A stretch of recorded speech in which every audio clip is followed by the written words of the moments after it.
For 3 billion years, the ocean was completely silent. No hunting, no chasing, no fear, just water and drifting and the slow pulse of life that did not yet know what danger was.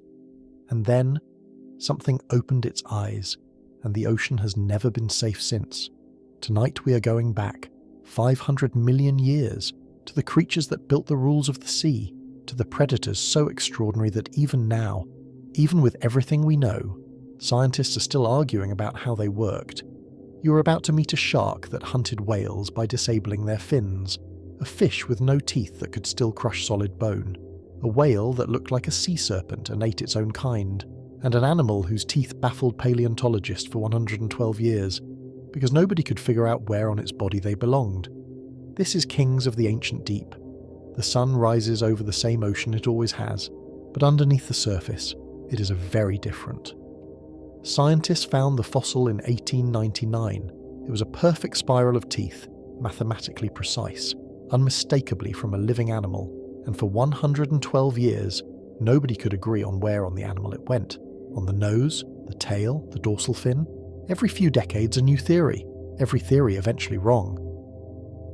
In 2013 a CT scan finally revealed the answer, and the answer was stranger than any of the guesses. Tonight, we are going into the ancient ocean. 500 million years of monsters, most of which you have never heard of, including a creature whose feeding mechanism was so original that nothing like it has existed before or since in the entire history of animal life. If you are listening to this in the dark, you are in exactly the right place. 252 million years ago, something happened. The ocean went quiet. Not slowly, not gradually. In geological terms, almost instantly. 96% of all marine species vanished. The food webs collapsed. The reef systems that had existed for hundreds of millions of years were gone. The water itself became hostile. It was the worst catastrophe in the history of complex animal life. And yet, something survived. And what grew back from that silence was stranger and more dangerous than anything that had come before. Tonight we trace 500 million years of ocean monsters. The ones that ruled, the ones that fell, the ones that rebuilt the ocean after every catastrophe. And the question that the deep sea is still asking, right now, in the parts of the ocean no human has ever seen. This is Kings of the Ancient Deep. Every animal that has ever lived in the sea has been shaped by one thing, the thing that was trying to eat it. The turtle's shell, the ammonite's coil, the fish's speed, the whale's size, every defense, every adaptation, every evolutionary innovation in 500 million years of ocean life was built in response to something that was hunting it.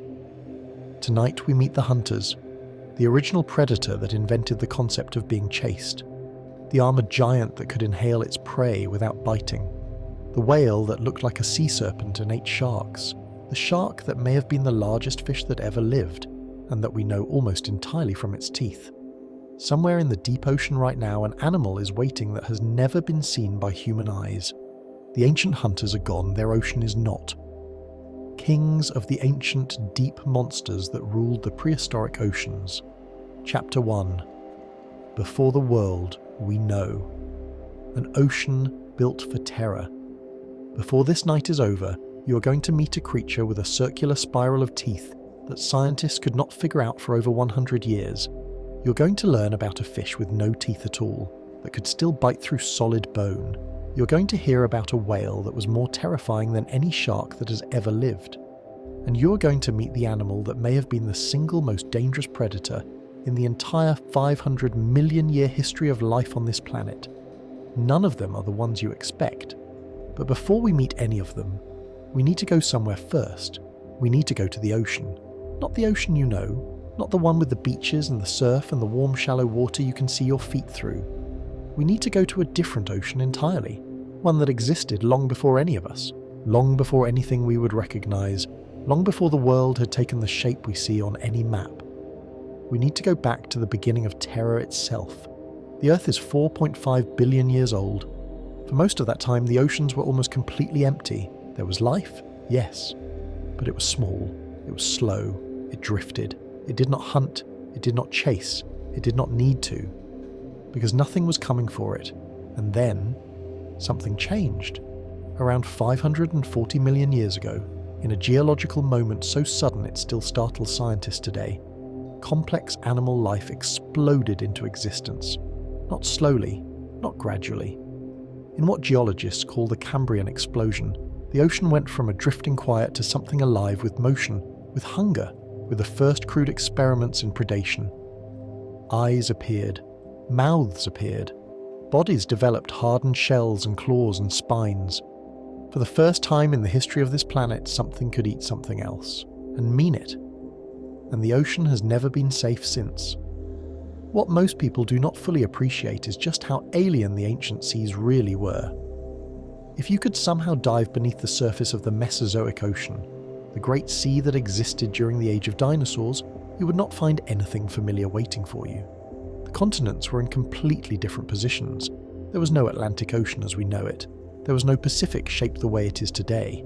There was one vast superocean called Panthalassa that covered more than 2/3 of the entire globe. Warmer, wider, in places extraordinarily shallow, in other places dropping into trenches we have no modern comparison for. The chemistry was different, the temperature was different.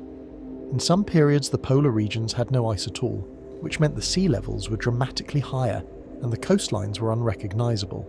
Shallow inland seas stretched across what are now the Great Plains of North America.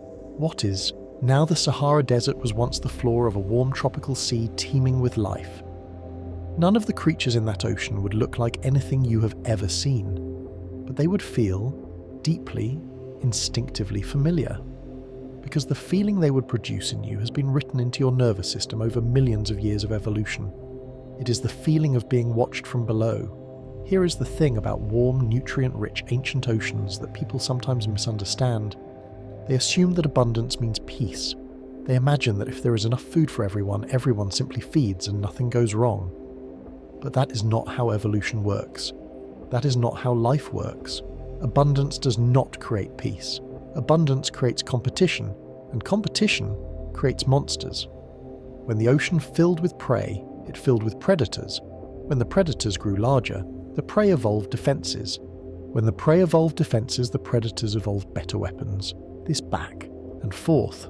This arms race that has been running without a pause for 500 million years is the engine that built every creature you are going to hear about tonight. Every single one of them is a solution to a problem. Every jaw, every body shape, every hunting strategy you will encounter in this documentary is evolution's answer to a specific challenge posed by a specific ocean at a specific moment in time. And the answers are extraordinary. Let us take a very brief journey through time so you have a sense of the full sweep of what we're going to cover tonight. 540 million years ago, during the Cambrian period, the first true predators appeared. Anomalocaris ruled these waters, and it looked like nothing that has ever existed before or since. A creature over a metre long in a world where nothing else was bigger than your thumb. The first king of the ocean. 375 million years ago, during the Devonian period, the seas were ruled by armoured fish, and among them moved a creature called Dunkleosteus, which had no teeth, and yet possessed one of the most powerful bites in the history of animal life. It could open and close its jaws faster than the human eye could follow. 250 million years ago, the worst catastrophe in the history of life nearly ended everything. 96% of all marine species were wiped out. The ocean was almost silent, and then, slowly, terrifyingly, it filled again. The Triassic, the Jurassic, the Cretaceous. These were the great ages of the ocean predators. Strange reptiles crawled into the sea and became serpents. Long-necked creatures patrolled the open water with a grace that should not have been possible. Short-necked giants with heads the size of cars hunted everything that moved, and above all of them, dominating the late Cretaceous ocean with absolute authority, were the mosasaurs. Marine lizards that had walked in from the land on legs and within a few million years had become the most powerful sea predators their world had ever seen. And then, 66 million years ago, the asteroid came. But even that was not the end. Because after the asteroid, after the silence, after the long, slow recovery, the ocean produced perhaps its most terrifying experiment yet. A whale. Not the gentle giants we know today. A whale built like a sea serpent, nearly 18 meters long, that hunted sharks and ate its own kind and ruled the Eocene Ocean with a ferocity that had no precedent. And after the whale came the shark. You know the name. Tonight we are going to move through 500 million years of ocean history. We are going to meet creatures that most people do not know existed. We are going to hear facts that will make you question how this planet ever survived long enough to produce something as comparatively fragile as a human being, and we are going to do it slowly, carefully, the way these animals deserve, because one of the great disservices we do to the ancient world is that we rush through it. We treat it like a list of strange names and big numbers. We do not give it the weight it earned. We do not sit with the reality of what it means that for hundreds of millions of years, the most dominant life forms on this planet were things that would have eaten us without a second thought. The ocean is not just water. It is not just a backdrop. It is the oldest arena on Earth. It is the place where the rules of life were first written, where the first eyes opened, where the first predator looked at the first prey, and the whole terrible, beautiful machine of nature began turning. It is still turning now, and tonight we are going in. Chapter 2. The First Monster, Anomalocaris and the Cambrian Killing Machine. Close your eyes for a moment and try to imagine an ocean with no fish in it. No sharks, no whales, no dolphins, no rays gliding silently along the bottom, no schools of silver catching the light near the surface, just water, just the deep, cold, almost silent sea, and drifting through it, tiny creatures no bigger than your fingernail, soft things, slow things, things without eyes, without jaws, without any awareness that danger could exist at all, because danger did not exist yet. This was the ocean for the first 3 billion years of life on Earth. And then, around 540 million years ago, in the period we call the Cambrian, something happened that changed the nature of life itself, not just in the ocean, everywhere, forever.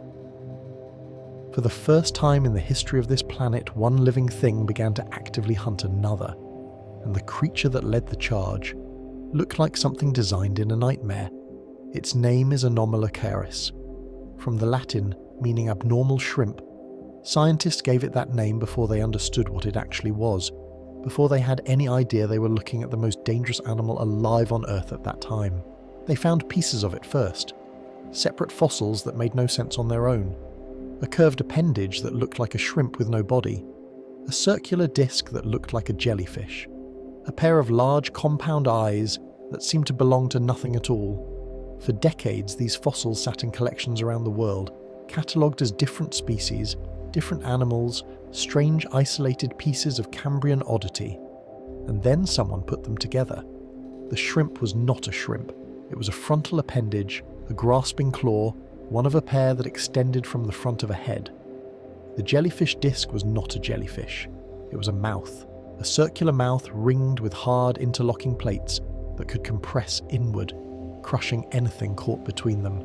And the eyes, those enormous compound eyes, belonged to an animal that was over 1 meter long in a world where everything else was measured in millimeters. The largest animal on Earth, and the first true predator the planet had ever produced. Let us spend a moment with those eyes, because they deserve it. Anomalocaris had compound eyes built from hundreds or thousands of individual optical units, all working together to build a single image, the same architecture you find in modern flies and dragonflies and shrimp. But the compound eyes of Anomalocaris were extraordinary, even by the standards of everything that came after them. Recent analysis of exceptionally preserved fossils from sites like the Burgess Shale in Canada and the Chengjiang deposits in China showed that the eyes of Anomalocaris were among the most complex visual organs ever discovered in any fossil record. 16,000 individual optical lenses per eye in an ocean where nothing else had eyes at all. Think about what that meant.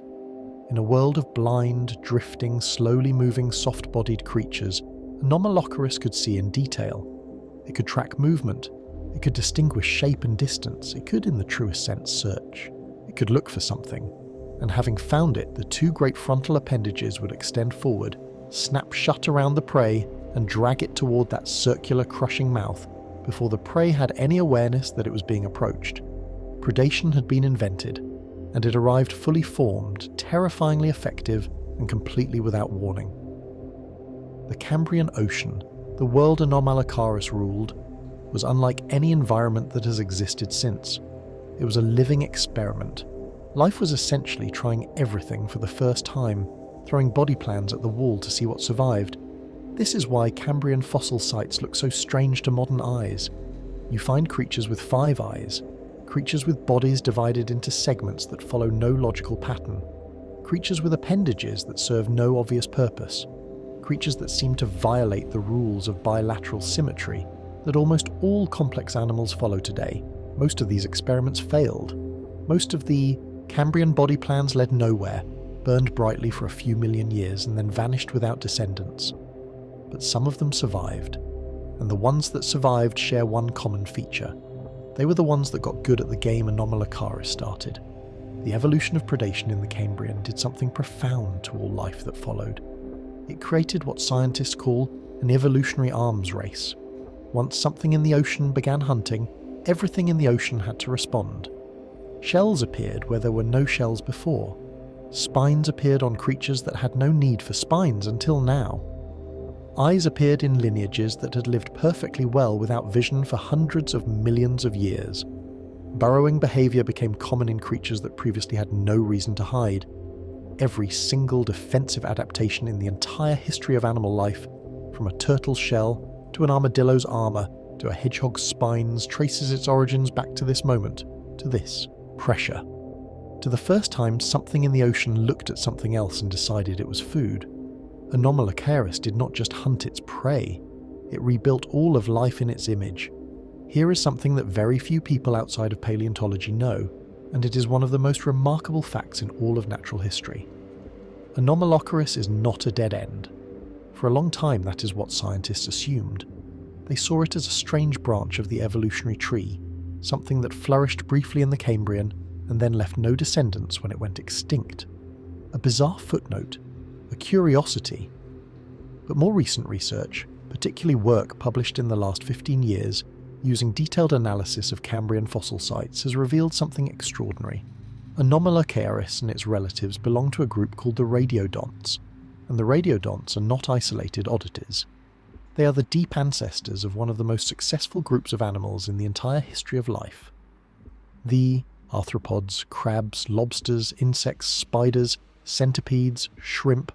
The arthropods are the most species-rich group of animals on Earth. They live on every continent, in every ocean, at every depth, in every climate. There are more species of beetle alone than there are species of plants, and all of them, every single one, can trace the fundamental blueprint of their body, the segmented body, the compound eyes, the jointed appendages, directly back to the radiodonts of the Cambrian, directly back to Anomalocaris. The first monster was not a dead end. It was a foundation. Every time you see a crab sideways scuttle across a rock, or watch a mantis shrimp strike with the speed of a bullet, or notice a dragonfly's huge iridescent eyes tracking your movement, you're looking at the living descendants of the animal that invented predation 540 million years ago. The monster did not disappear. It multiplied. It spread across the planet in a billion different shapes and kept going. Anomalocaris itself went extinct at the end of the Cambrian, roughly 485 million years ago. We do not know exactly why. The Cambrian Ordovician extinction was a real event, a significant die-off of many Cambrian lineages, though far less severe than the catastrophic extinctions that would come later. Perhaps the ocean changed in ways that its specific hunting style could not adapt to. Perhaps the arms race it started produced prey that became too well defended. Perhaps the very success of its descendants, those early arthropods spreading and diversifying, outcompeted the original. We do not know. What we know is that for roughly 55 million years, this animal was the king. 55 million years. For context, the entire evolutionary history of humans from our last common ancestor with chimpanzees until today is only about 6 or 7 million years. Anomalocaris ruled for 8 times longer than that. It was not an accident, it was not a blip. It was a dynasty.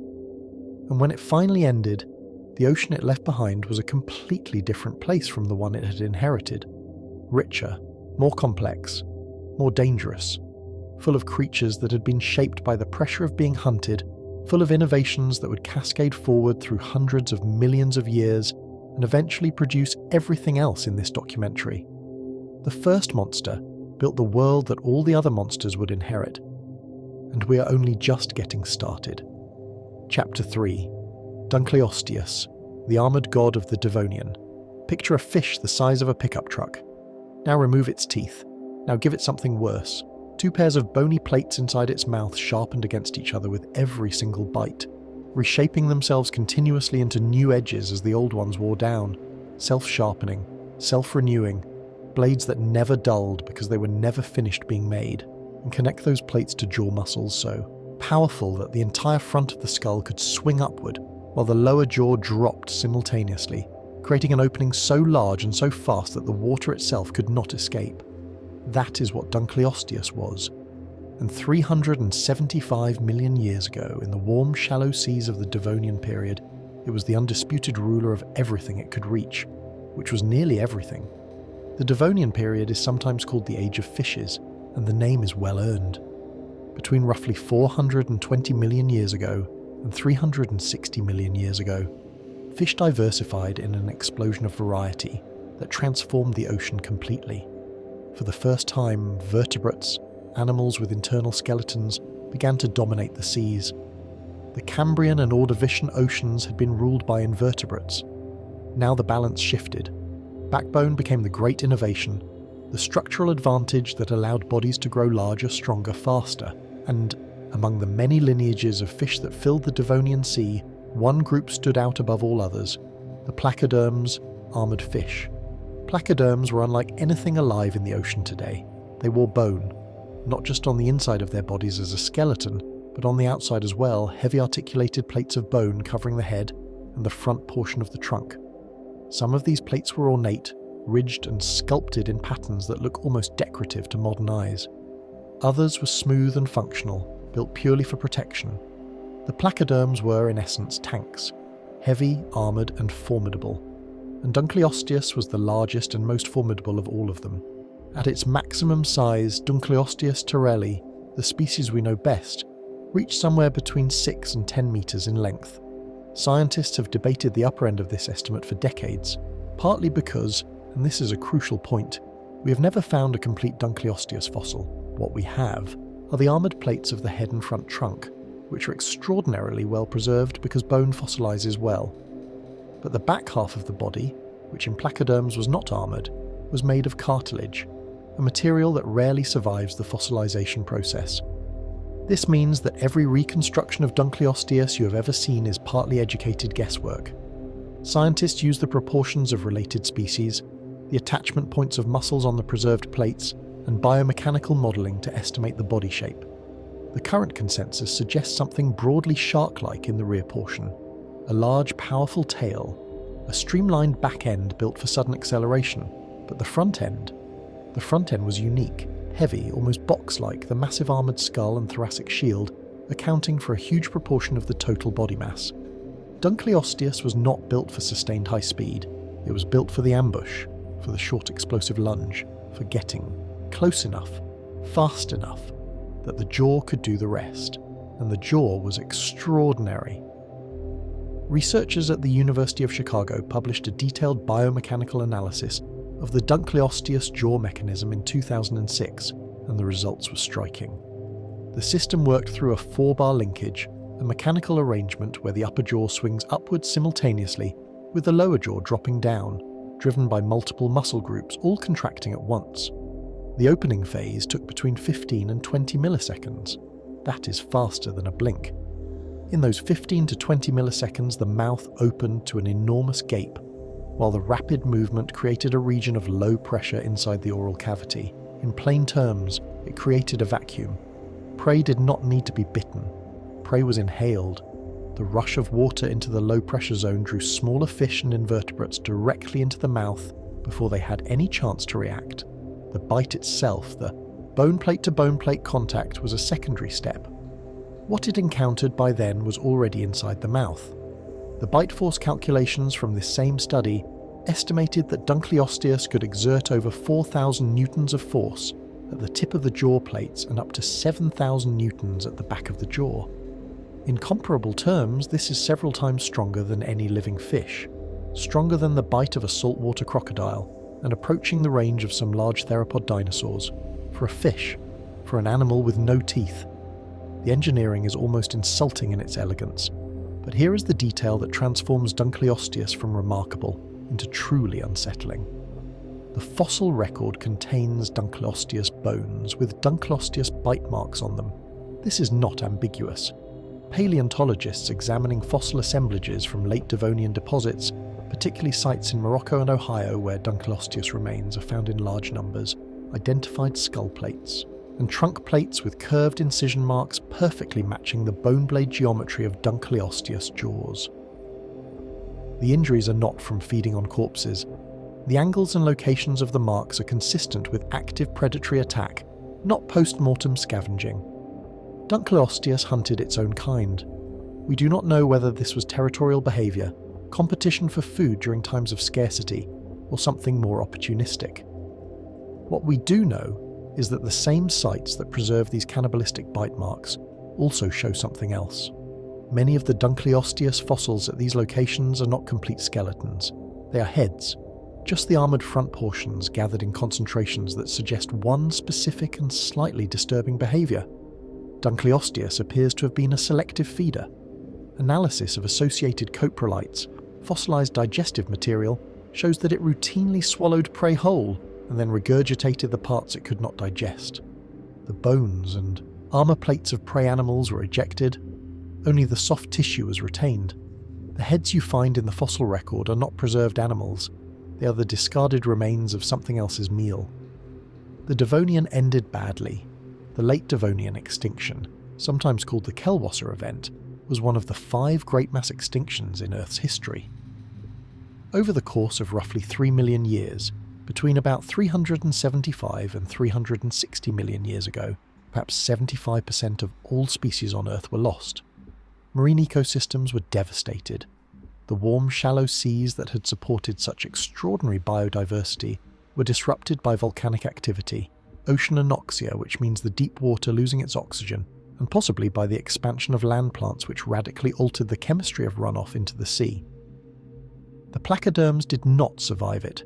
Every single species of placoderm, the armoured fish that had dominated the Devonian ocean for 60 million years, was gone by the end of the period, Dunkleosteus included. After ruling its world with an authority that no other animal in that sea could seriously challenge, after developing one of the most mechanically ingenious feeding systems in the history of vertebrate life, after apparently being so dominant that it turned to eating its own kind rather than go hungry, it ended. Not beaten, not outcompeted in fair terms, erased, along with almost everything else in its world. The ocean that followed was quieter, poorer. It would take millions of years to fill again, to develop the complexity and density of life that the Devonian had achieved. And when it did, the armoured fish were gone. In their place rose new lineages, faster, lighter, more flexible. Sharks appeared in new forms, ray-finned fish spread. The future looked completely different from the past, but Dunkleosteus casts a shadow forward even into that future. Because the principle it represented, the idea of the ambush predator, the heavy-armoured striker that trades speed for stopping power, would be reinvented again and again in different forms by different animals across hundreds of millions of years. Evolution remembers good ideas, even when it forgets the creatures that first thought of them. Chapter 4, Helicoprion, the nightmare that makes no sense. For 112 years, paleontologists argued about a fossil that nobody could explain. It was a spiral, a perfect, mathematically precise spiral of teeth, coiling inward from large outer teeth to tiny inner ones, following the exact proportions of a nautilus shell. Beautiful, pristine, unmistakably the product of a living animal, and completely, maddeningly mysterious. They found no jaw around it, no skull, no body, just the spiral, just the teeth. And for over a century, the greatest minds in paleontology looked at this object and disagreed completely about what it was and where on the animal it belonged, because this is what happens when evolution produces something genuinely unprecedented. The first Helicoprion fossil was described in 1899 by the Russian geologist Alexander Karpinski, who found the spiral in Permian Age deposits in what is now the Ural Mountains region. Karpinski did his best with what he had. He proposed that the spiral sat on the snout, curling forward and down like some kind of rostral weapon, a battering ram or a slicing tool that the animal used to stun prey. The reconstruction he produced shows a large shark-like fish with what looks like a circular saw blade attached to the end of its nose. It was wrong, but it was reasonable given what he had, and it was only the first wrong answer. Over the following century, different scientists placed the tooth spiral in different locations on the animal with complete confidence, only to be overturned by the next researcher. On the dorsal fin, on the tail, on the lower jaw folded backward, on the upper, jaw curling downward. Every few decades, a new paper, a new reconstruction, a new argument. The spiral sat in scientific limbo, one of paleontology's most famous unsolved puzzles, known to specialists and total mysteries to everyone else. And then, in 2013, a team at the Idaho Museum of Natural History used computed tomography, CT scanning, on an exceptionally well-preserved specimen. They could look inside the rock without breaking it. They could trace the relationship between the spiral and the surrounding cartilage in 3 dimensions for the first time, and the answer was stranger than any of the guesses had been.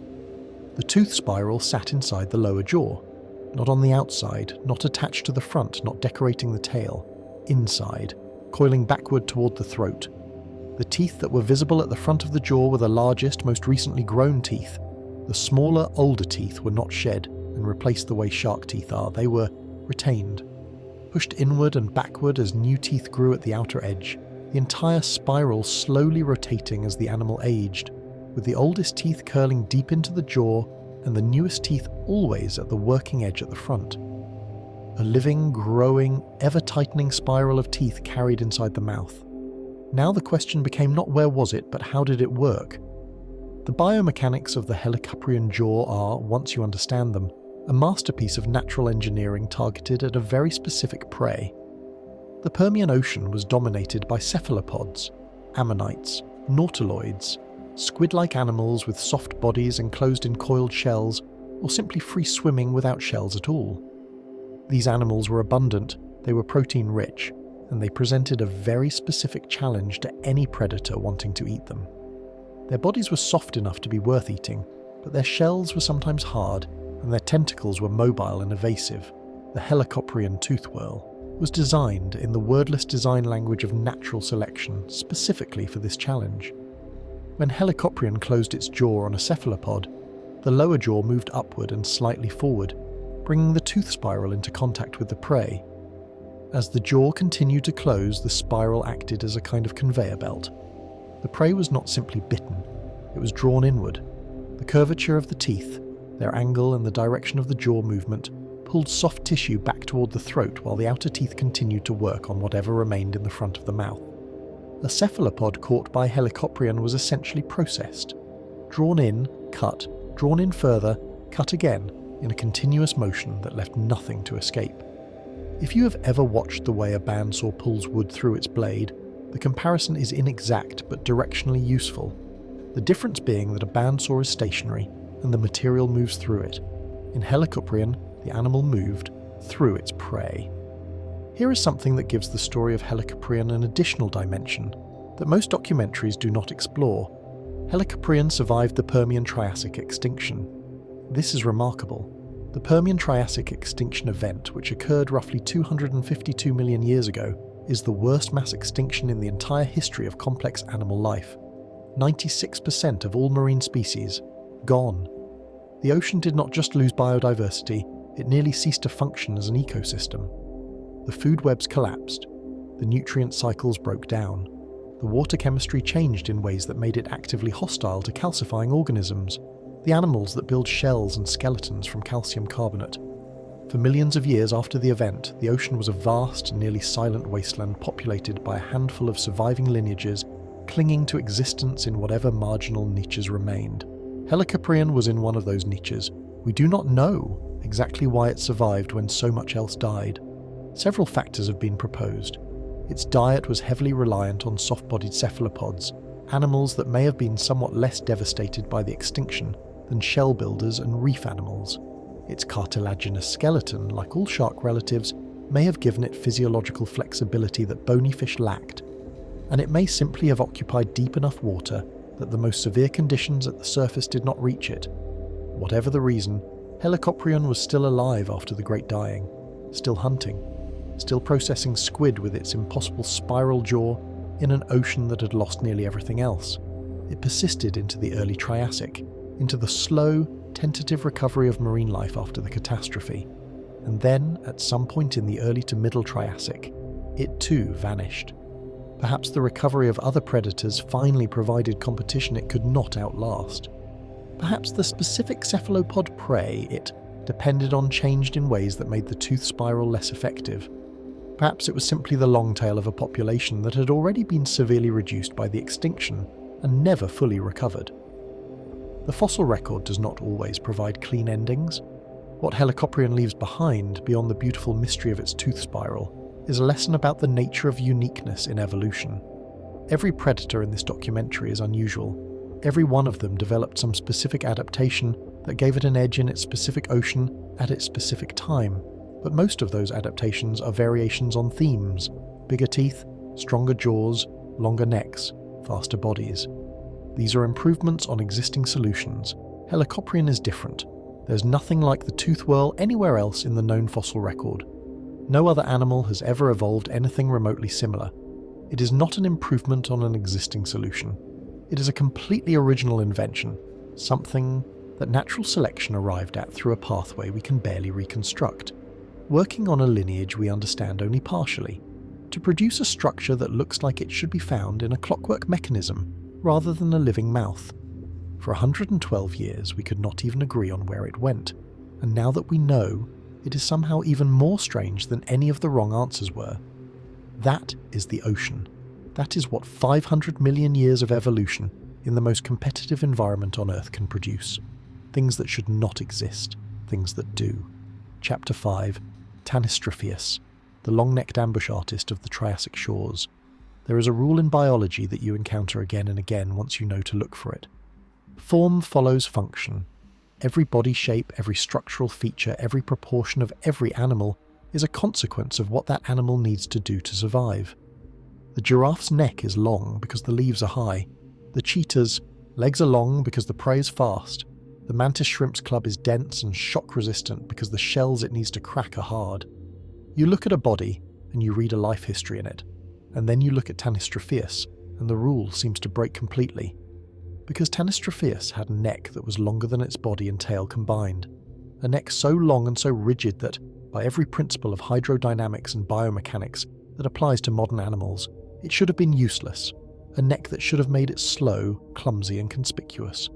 A neck that should have been eaten away by natural selection within a few generations, as the animals carrying it starved and died. And yet Tanystropheus flourished in the Triassic for millions of years, which means the neck was not a problem. The neck was the point. Tanystropheus lived roughly 242 million years ago, during the Middle Triassic period. The world at this time was still recovering from the Permian-Triassic extinction, still building back the ecological complexity that the Great Dying had stripped away. The oceans were beginning to fill again.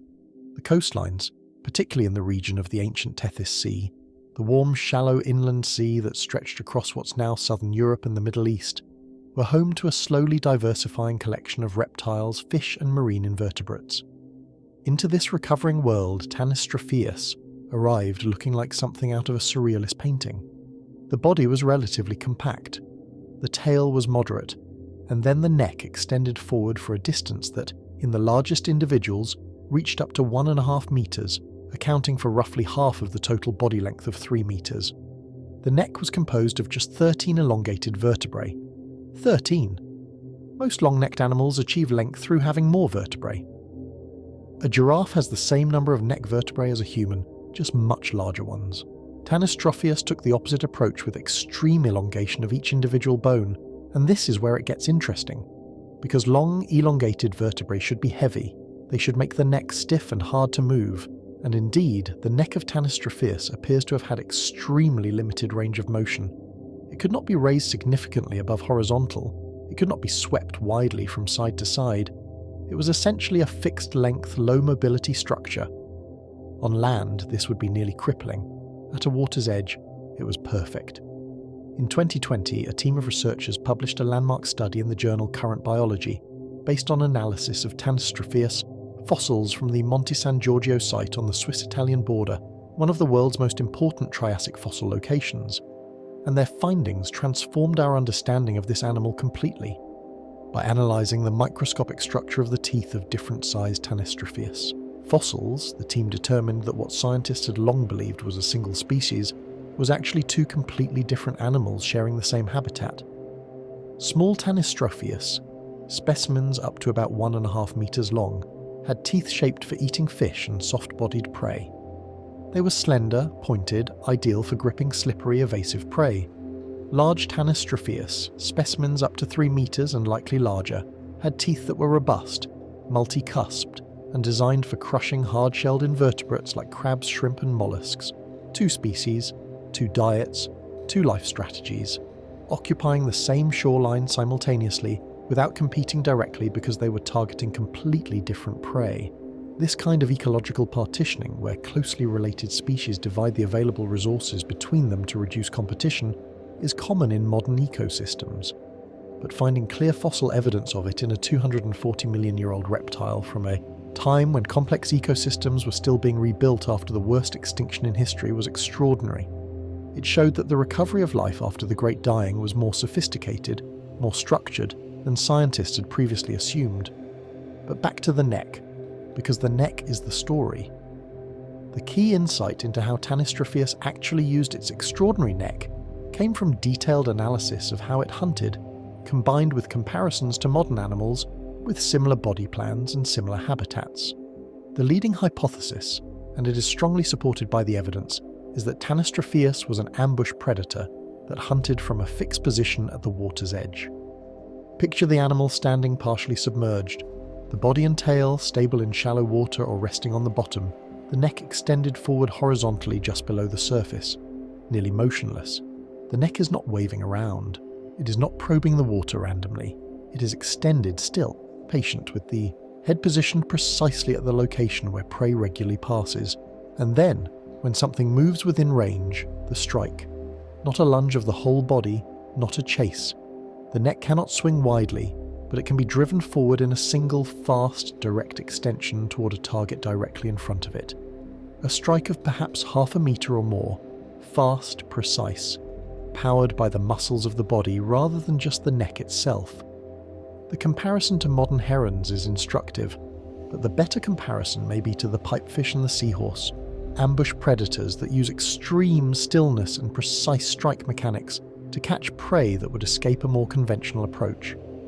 Or perhaps to the frogfish, which waits in plain sight on the seafloor, invisible to its prey through camouflage, and strikes in 6 milliseconds, the fastest strike of any vertebrate on Earth. Tanystropheus was not fast, but it was patient, and it was precise, and patience plus precision in the right environment is often enough. The environment of the Middle Triassic Tethys coastline was ideal for this strategy. Shallow, warm, filled with fish and invertebrates, still filling the ecological niches left empty by the extinction. Prey was abundant and not yet sophisticated enough to have developed strong anti-predator behaviours against this specific kind of ambush. Tanystropheus was, in a sense, ahead of the arms race in its specific ecosystem. The prey it targeted had not yet evolved to detect and avoid a neck and ambush predator. This would not last forever. It never does. But for the window of time that Tanystropheus occupied, roughly between 247 and 235 million years ago, it was a successful and apparently common animal along the Tethys shorelines. The Monte San Giorgio fossil site alone has produced hundreds of Tanystropheus specimens, suggesting a population that was far from rare, and then the window closed. The middle to late Triassic transition brought changes to the Tethys ecosystem, as other reptile lineages diversified and filled niches that had previously been less contested. Tanystropheus, with its highly specialized body plan, its limited range of motion, its specific dietary requirements, did not adapt to the changing landscape. It is one of the recurring patterns in the story of the ancient ocean. Specialization is power, specialization is dominance, and specialization, when the world changes, is also extinction. The neck that made Tanystropheus extraordinary was also the thing that made it irreplaceable, unrepeatable, and ultimately lost. There is nothing like it alive today. There has been nothing like it in 230 million years, and when you look at the fossil, that impossible long neck extending from a relatively ordinary body, you realise that the ocean is not just a place where monsters are made, it is a place where beauty is made. Strange, unsettling, biologically, improbable beauty that serves a purpose and then disappears, leaving only the bone behind. Chapter 6. The Ichthyosaurs. Speed, Intelligence, and the reptile that became a dolphin. Imagine waking up one day and discovering that every dolphin on Earth is actually a reptile, not a mammal, not distantly related to whales. A reptile. Something whose ancestors crawled on land on 4 legs, breathed air with primitive lungs, and laid eggs in the dirt. Something that, somewhere in its deep evolutionary history, made a decision, a wordless genetic decision, to return to the sea. You would look at the dolphin's streamlined body, and its dorsal fin, and its tail flukes, and its large intelligent eyes, and you would think that biology had made some kind of error, that the classification was wrong, that something this perfectly adapted to ocean life could not possibly have come from the land, and yet that is exactly what happened, not with dolphins, but with a group of marine reptiles called the Ichthyosaurs. 180 million years before dolphins evolved, the Ichthyosaurs developed the same body shape, the same locomotion style, the same large eyes, the same live birth in open water, through a completely independent evolutionary process. 2 unrelated lineages, one ocean, one physics, one answer, the same solution. Twice, separated by almost 200 million years. The Ichthyosaurs first appeared in the early Triassic, roughly 250 million years ago, almost immediately after the Permian-Triassic extinction had devastated the world's oceans. The very earliest forms were already mostly aquatic, small eel-like animals that move through the water in an undulating, sinuous motion. But they evolved fast. Within a few tens of millions of years, the ichthyosaur body plan had been refined into something remarkably streamlined. The limbs had become paddle-shaped flippers. The tail had developed a vertical fluke supported by the spine, a structure we see in no living reptile today but which appears independently in dolphins, tuna and swordfish, because vertical tail strokes are more efficient than horizontal ones for an air-breathing animal that needs to surface regularly. The dorsal fin appeared, the large eye appeared, the pointed snout filled with conical teeth designed for catching fast slippery fish appeared. By the Jurassic period, the peak of ichthyosaur diversity and abundance, these animals looked almost exactly like large dolphins. If you had been there, diving in a Jurassic sea, and an ichthyosaur had swum past you at speed, your first instinct would have been to think dolphin. Your second instinct would have been to wonder why this dolphin felt somehow wrong, why the eyes were a little too large, why the body moved in a way that was slightly off, why when it surfaced to breathe, it breathed differently. And then it would be gone, because ichthyosaurs were fast. Some estimates suggest peak swimming, speeds of 20 to 30 kilometers per hour for the largest forms, fast enough to catch the fastest fish of the Jurassic Sea. The eyes of ichthyosaurs deserve a chapter of their own. In terms of relative size, the ichthyosaur eye is the largest known eye of any vertebrate, fossil or living. The eye socket, the bony ring inside the eye called the sclerotic ring, is preserved in many ichthyosaur skulls, giving scientists a precise measurement of actual eyeball diameter. In the largest Jurassic forms, these measurements indicate eyes around 25 centimeters in diameter, a single eye the size of a dinner plate, in some species even larger. For comparison, the blue whale, the largest animal alive today, has an eye roughly 15 centimeters in diameter. A giant squid, an animal that holds the current record for largest known eye in any living creature at around 27 centimeters, is the only thing that approaches the larger ichthyosaur forms, and the giant squid lives in deep, dark water where enormous eyes are necessary to gather the scarce available light. This comparison tells us something important about where the larger ichthyosaurs were hunting. Eyes that large are not optimized for the bright surface waters where daylight is abundant. They're optimized for low light, for deep water, for the twilight zone beneath the surface where the light fades to a cold blue and most predators cannot see clearly. Large ichthyosaurs appear to have been deep divers, hunting at depths that most Jurassic marine predators could not reach, using their extraordinary eyes to spot bioluminescent prey in near-total darkness. This is precisely what sperm whales do today, diving to extreme depths to hunt giant squid in the dark, using sophisticated sonar to navigate and hunt. The ichthyosaurs may have done something similar over 150 million years earlier. Now we come to Ichthyotitan severensis, and this is where the story becomes genuinely staggering. In 2024, paleontologists described a new species of ichthyosaur from fossils found along the Jurassic coast in Somerset, England. The material consisted of large jaw fragments, elements of the pectoral girdle, and several vertebrae, all from the early Jurassic, approximately 200 million years ago. And when the research team calculated the size of the animal these fragments came from, the result was extraordinary. The estimated length was around 25 meters. 25 meters. That is longer than a regulation basketball court. That is comparable to, and possibly exceeding, the body length of the largest blue whales ever measured. If the estimates are correct, Ichthyotitan severensis may have been the largest animal that has ever lived on this planet. Not just the largest marine reptile, the largest animal, period. We must be careful here. The material is fragmentary. Large animal size estimates from partial bones carry significant uncertainty. The 2024 study acknowledged the wide error bars on the size estimate. We are not claiming certainty. We are claiming that the fragments are large enough and proportioned in a way that is consistent enough with known ichthyosaur anatomy that an animal of this size is genuinely plausible. And what does a 25-meter air-breathing predator eat? The simple answer is a lot. An animal of that size swimming in the Jurassic Ocean would require a caloric intake that staggers the imagination. It would need to feed constantly. It would need a prey source that was both abundant and large enough to make each hunt worth the energy expenditure. Current thinking suggests a diet heavy in large fish, possibly squid, possibly smaller marine reptiles. Whether Ichthyotitan fed by active pursuit or by filter-like engulfment of dense prey schools is an open question. The jaw structure suggests a more active predatory strategy than the filter feeding of modern baleen. Whales, but the ocean of 200 million years ago was productive enough to support it. Somehow. What eventually ended the ichthyosaurs is one of the more intriguing extinction mysteries in paleontology.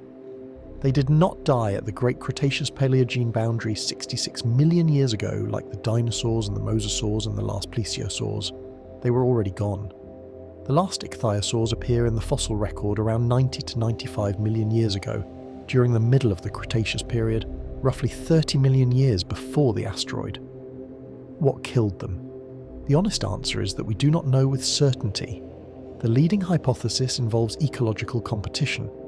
The rise of the mosasaurs, large, fast, highly adaptable marine lizards that we will meet in a later chapter, may have squeezed ichthyosaurs out of their ecological niches. Another possibility is ocean cooling during the mid-Cretaceous, which may have reduced the abundance of the large fish and squid populations that sustained the biggest ichthyosaur forms. A third possibility is simply that their reproductive strategy, live birth in open water, made them vulnerable to environmental changes that reduced their breeding success. Any of these could be true. All three could be contributing factors. The ocean does not always provide clean answers. What it does provide is the record of what Ichthyotitan and its relatives achieved. They mastered the ocean in a way that no other reptile group fully matched. They did it by becoming something that, from the outside, looks almost exactly like a mammal. They did it by converging on the same body plan that dolphins and porpoises would independently rediscover 180 million years later. They did it because the ocean demands excellence, and excellence, across the vast stretch of geological time, sometimes looks the same no matter who is doing it. The shape of the dolphin is not a mammal invention, it is an ocean invention. Ichthyosaurs understood that 200 million years before we did. Chapter 7, Leopleurodon and the pliosaurs, the short-necked killers. There are two ways to build a predator. The first way is elegance, long body, streamlined, built for endurance and for the slow accumulation of advantage. The kind of predator that wears its prey down, that outlasts, that uses time and space as weapons. This is the strategy we will explore in the next chapter, when we spend time with the long-necked plesiosaurs. The second way is devastation, Put everything into the front end, build the skull as large as the engineering of bone and muscle allows, attach jaw muscles so powerful that the mere act of closure is a geological event in miniature, reduce the neck to almost nothing so that the full force of the body drives directly into the bite. This is the pliosaur strategy, and if you had been swimming in the Jurassic Ocean approximately 165 million years ago and a pliosaur had been in the same water as you, there would have been no time for elegance. There would have been no time for anything. The pliosaurs were a subgroup of the plesiosaur order, and the distinction between the two groups is worth understanding because it tells you a great deal about how the ocean generates different solutions to the same problem. All plesiosaurs shared the same basic body plan, a round, barrel-like torso, 4 large flippers arranged symmetrically, front and back, used together for underwater flight in a manner we will examine more closely in the next chapter, and a tail. The differences between pliosaurs and long-necked plesiosaurs were essentially concentrated in one dimension: the proportion of head and neck to body. In the classic long-necked plesiosaurs, the neck was enormously extended and the head was relatively small. In plesiosaurs, the neck was dramatically shortened and the head was enormously enlarged. A Jurassic pliosaur-like, Leopleurodon had a head that could account for roughly 1/5 to 1/4 of its total body length. For a fully grown adult measuring perhaps 6 to 7 meters, that means a skull approaching 1.5 meters from snout to back of skull. And the skull of a pliosaur was almost entirely jaw muscles and teeth. Leopleurodon ferox, the species most commonly associated with the name, lived in the warm epicontinental seas that covered much of what is now Europe during the Middle to Late Jurassic period. It was a large and powerful predator, though it is worth noting that early popular estimates of its size, particularly those promoted in certain television documentaries in the late 1990s, were significantly exaggerated. The 25-meter Leopleurodon of television is not supported by the fossil evidence. Actual specimens suggest an animal in the range of 5 to 7 meters for fully grown adults, with some estimates allowing for exceptional individuals approaching 10 meters. This correction does not reduce its status as a dangerous apex predator. A 5 to 7 meter pliosaur is still a formidable animal. The skull alone, with its 4 large flippers providing powerful propulsion, and its massive jaw armed with long, conical teeth designed to penetrate and grip rather than cut, would have been capable of taking virtually any prey item available in the Jurassic Ocean. But Leopleurodon, significant as it is, may not be the most impressive member of its lineage. That distinction belongs to what paleontologists have sometimes called Predator X. In 2006 and 2008, Norwegian expeditions to Svalbard, the remote Arctic archipelago, excavated fossils from a Jurassic site at Slottsmoya Member that included some of the most remarkable pliosaur material ever found. A skull fragment, enormous limb bones, vertebrae the size of dinner plates. The skull fragment alone was 1.5 meters long, and it was clearly not the entire skull. Subsequent analysis, and the formal description of the animal as Pliosaurus funki in 2012, suggested a total skull length of around 2 meters, a body length estimated between 10 and 13 meters, with some researchers arguing for even larger individuals, and a bite force calculation that produced a number almost difficult to believe, roughly 33,000 newtons. For comparison, a saltwater crocodile, considered to have one of the most powerful bites of any living animal, produces around 16,000 newtons. A great white shark produces roughly 18,000 newtons. The bite force estimates for Tyrannosaurus rex, the most famous biting machine in popular culture, range from around 35,000 to 57,000 newtons, depending on the study and methodology. Pliosaurus funki was in that range. The bite of a 4-limbed, fully aquatic marine reptile that lived 147 million years ago matched the bite of the largest land predator that ever existed, in water, where even the act of biting requires the animal to stabilize itself against the medium it lives in. The 4-flipper propulsion system of pliosaurs is relevant here, because it explains how an animal with this level of jaw power could actually use it effectively. A single-tailed predator like a shark or a mosasaur generates thrust from the rear of the body and steers with pectoral fins. When it bites, the momentum of the body drives the bite, but braking and pivoting are relatively slow. A 4-flipper animal like a pliosaur is fundamentally different. It can generate thrust from all 4 limbs simultaneously or differentially, meaning it can accelerate, brake and rotate far more responsively than a tail-driven animal. The implication is devastating. A pliosaur could not only bite with enormous force, it could position itself precisely to use that force. It could correct its approach at the last moment. It could pivot on its own axis to maintain contact with struggling prey. The bite was not just powerful, it was controlled.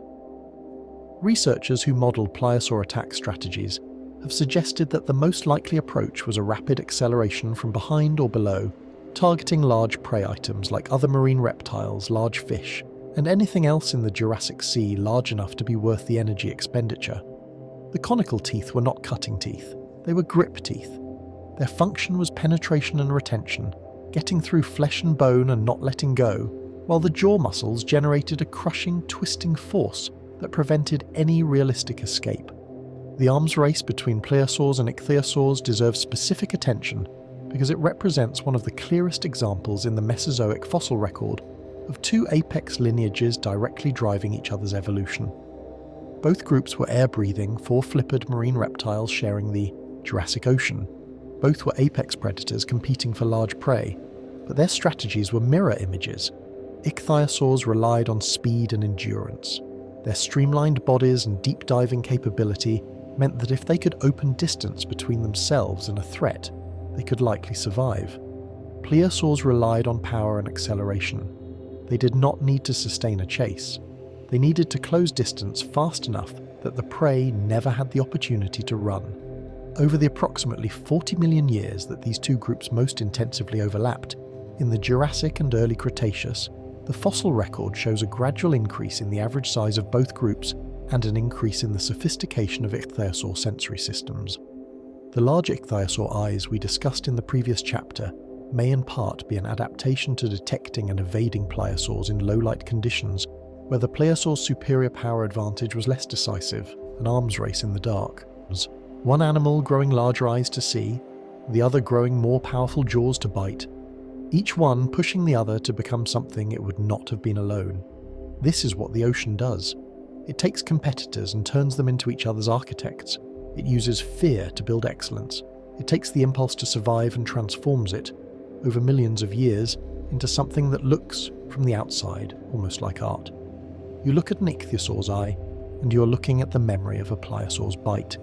You look at a pliosaur's skull, and you're looking at the history of everything that ever tried to escape it. The ocean remembers every fight. It writes them in bone. Chapter 8. The Plesiosaurs. Elegance, Mystery, and the Secret of the Long Neck. There is a question that has followed the plesiosaurs for 2 centuries. Why the neck?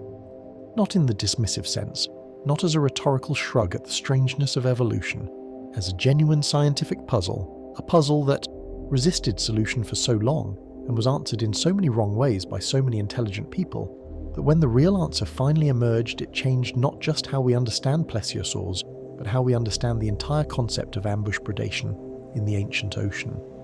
Because the answer was not what anyone expected. The long neck of the plesiosaur was not a reaching tool. It was not used to extend above the water surface to snatch prey from the air. It was not a battering weapon or a passive lure. It was something far more subtle and far more disturbing than any of those theories suggested. It was a disappearing act.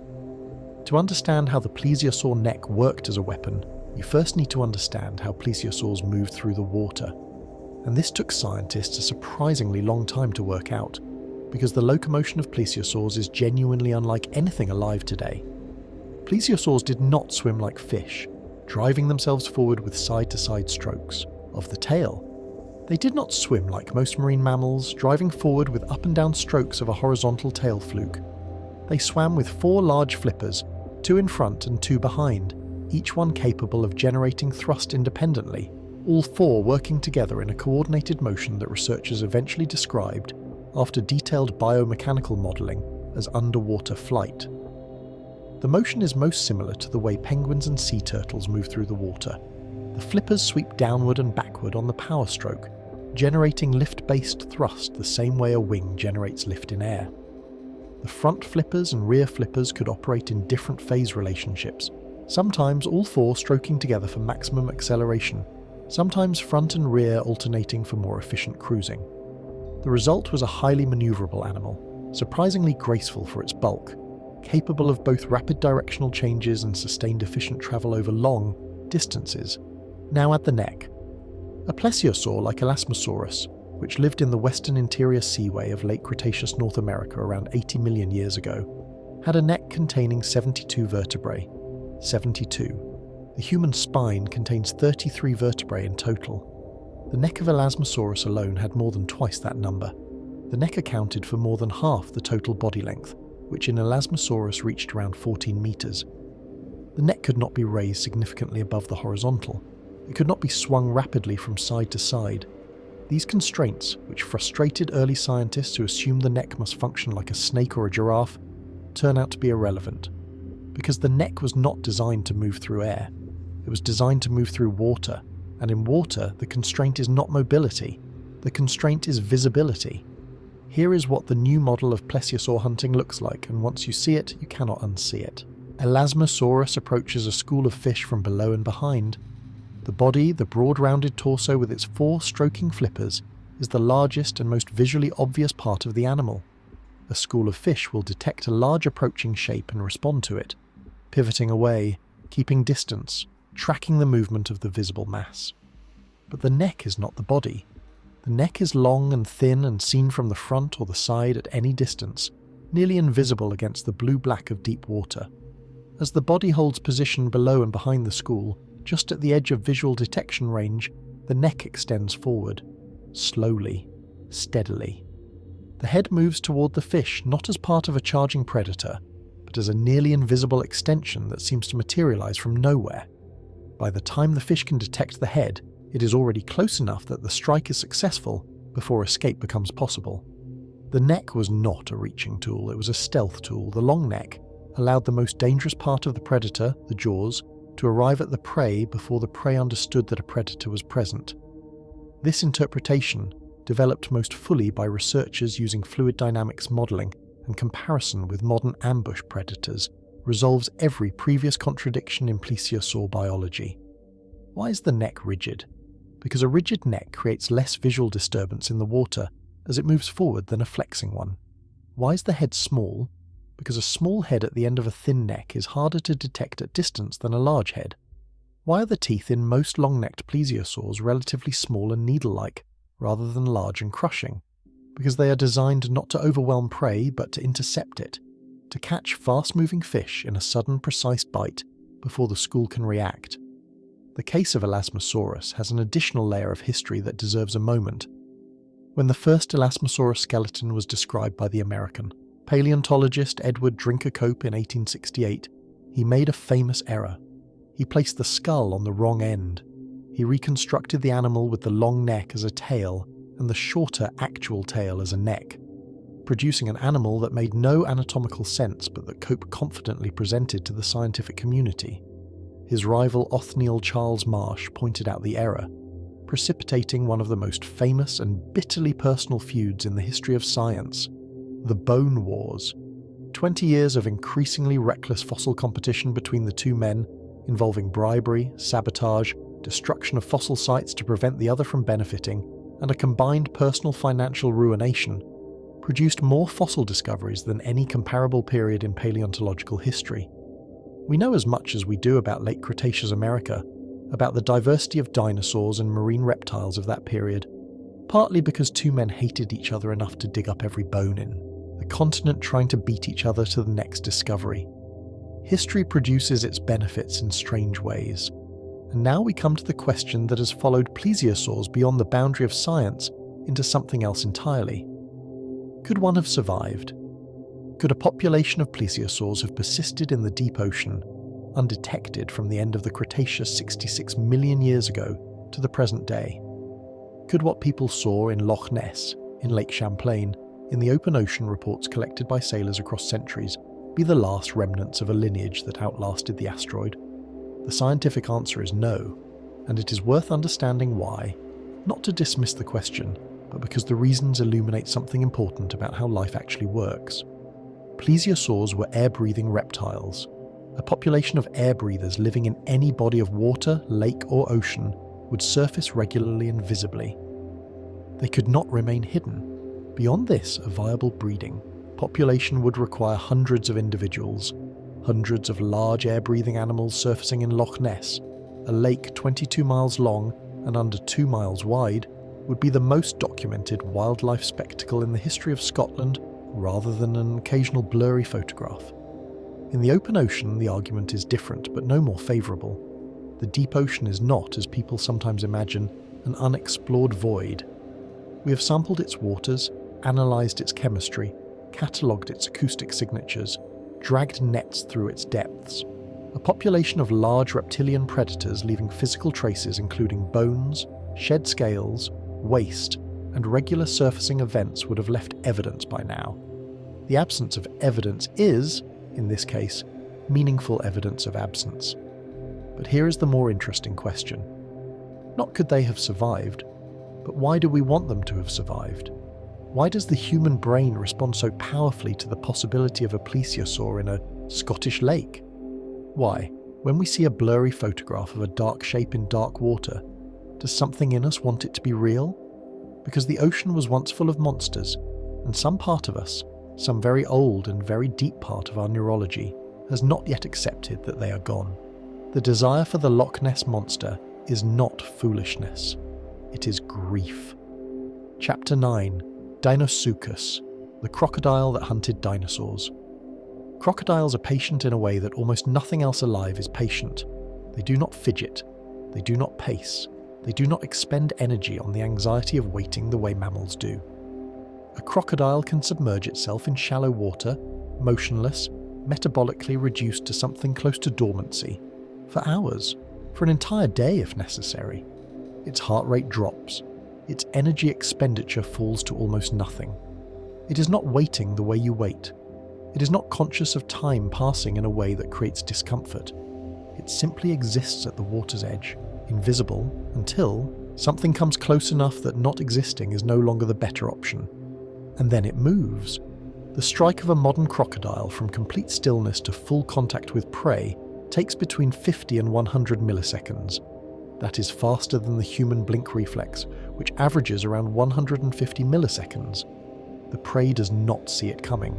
The prey does not have time to process that something is happening before it is already over. Now imagine that crocodile is 10 meters long. Now imagine it is 75 million years ago, and the animal walking to the water's edge to drink is a dinosaur. Welcome to the world of Deinosuchus. Deinosuchus, meaning terrible crocodile, lived during the late Cretaceous period, roughly 82 to 73 million years ago, in the coastal swamps and river systems of what is now North America. At the time, the continent was divided by the Western Interior Seaway, a shallow inland sea stretching from the Arctic to the Gulf of Mexico, splitting North America into two separate land masses. The eastern margins of this seaway, particularly in areas corresponding to modern-day Alabama, Georgia, and the Texas and Montana coasts, were warm, swampy, and teeming with life, including Deinosuchus. The size estimates for Deinosuchus have varied over the years as more complete material has been found and measurement methodologies have improved.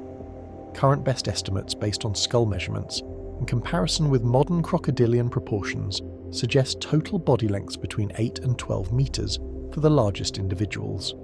The skull alone, in the largest specimens, measures over 1.5 meters in length. The teeth are large, robust, and blunt-tipped, described by the paleontologists who have studied them as resembling large bananas, not in their curvature but in their diameter and their relative bluntness compared to most theropod dinosaur teeth. Blunt teeth are not designed for cutting. They are not designed for slicing through flesh in repeated saw-like motions.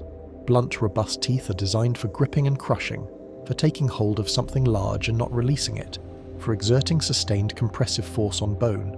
They are the teeth of an animal that kills by holding on. The bite force of Deinosuchus has been estimated through several different methodologies, all producing large numbers. The most commonly cited figures fall between roughly 90,000 and 102,000 newtons, depending on the study and the assumptions made about muscle mass and leverage. To put this in context, the largest published bite force estimate for Tyrannosaurus rex, which has been extensively studied, falls in the range of 35,000 to 57,000 newtons. Deinosuchus, by the most conservative estimates, bit harder than the most famous predator in the history of popular science, in water, and the evidence that it used this bite against dinosaurs is not theoretical, it is written in the bones.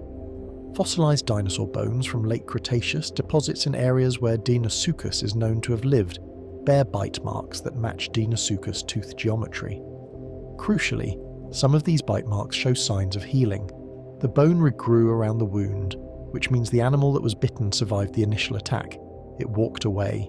Perhaps it escaped by strength or struggle or luck, but it carried the mark of Deinosuchus for the rest of its life. And some of those marked bones belong to hadrosaurs, the large duck-billed dinosaurs that were among the most common large herbivores of late Cretaceous North America, animals that could reach lengths of 9 to 12 meters and weights of several tons. And at least some marks have been associated with remains from the tyrannosaur lineage. Deinosuchus was not just attacking small prey at the water's edge, it was attacking the largest animals on the continent.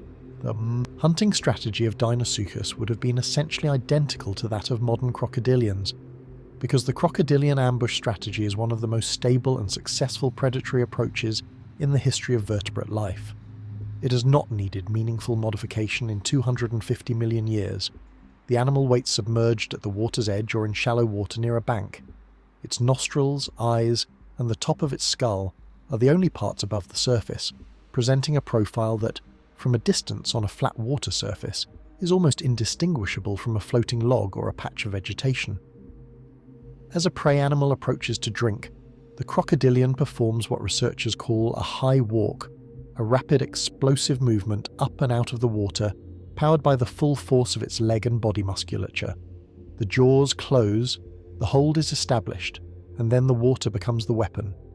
Modern crocodilians drown their prey by dragging it underwater and holding it there until it stops struggling. They do not need to kill it by the bite alone. The bite is for capture, the water is for killing.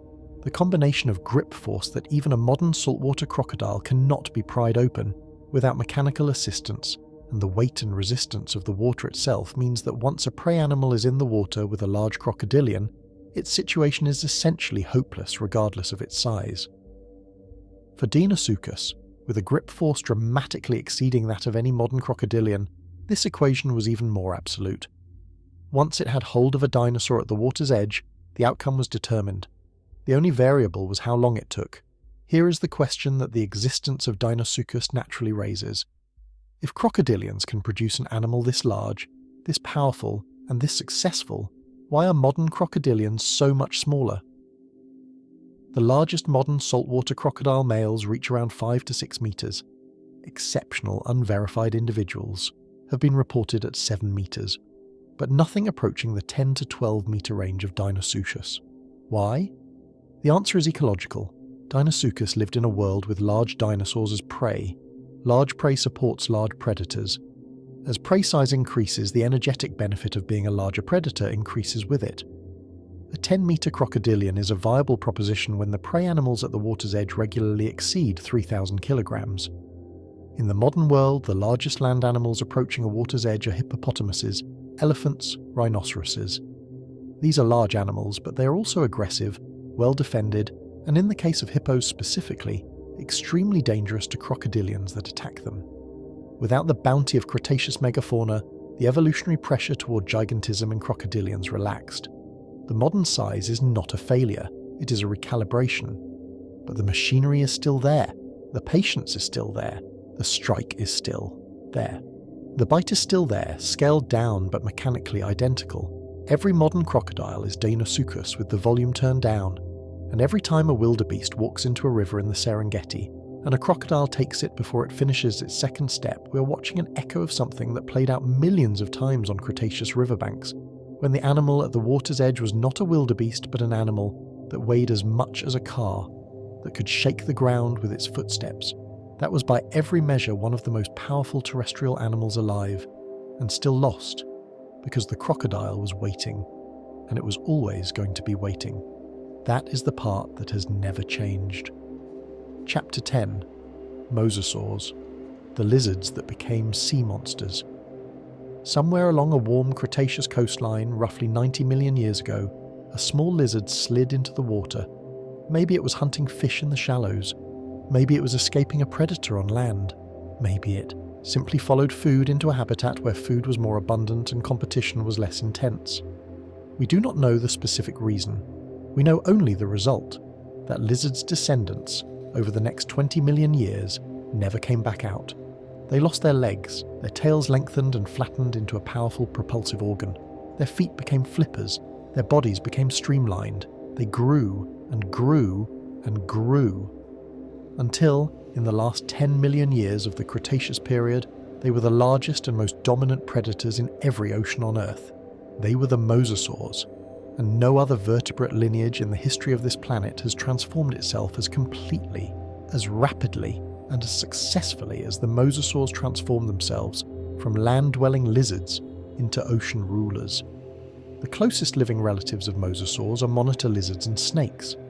This relationship, established through detailed analysis of skull anatomy, is one of the more disorienting facts in paleontology once you sit with it. When you look at a Komodo dragon, you're looking at something that shares deep common ancestry with the animal that ruled the late Cretaceous sea. When you watch a large python swallow prey whole, you're watching a behaviour that's directly ancestral to the feeding strategy the mosasaurs used in the ocean 100 million years ago. The connection is not superficial. It runs through the jaw. Mosasaurs inherited from their squamate relatives, the group that includes all lizards and snakes, a loosely articulated double-hinged jaw mechanism that is fundamentally different from the jaw of most other vertebrates. The key joint is called the intramandibular joint, a flexible hinge within the lower jaw itself, not at the skull joint but inside the jawbone, allowing the lower jaw to flex and open to an angle that a rigidly jointed jaw could never achieve. In snakes, this joint is what allows a python to swallow a prey item larger than its own head. In mosasaurs, it produced a similar but not identical result. Combined with loosely attached skull bones that allowed the upper jaw to flex slightly as well, the mosasaur jaw could open to a gape that was disproportionately large, even for an animal of its size. They did not just bite prey. For smaller prey items, many mosasaurs swallowed them effectively whole, in the manner of a very large seagoing snake.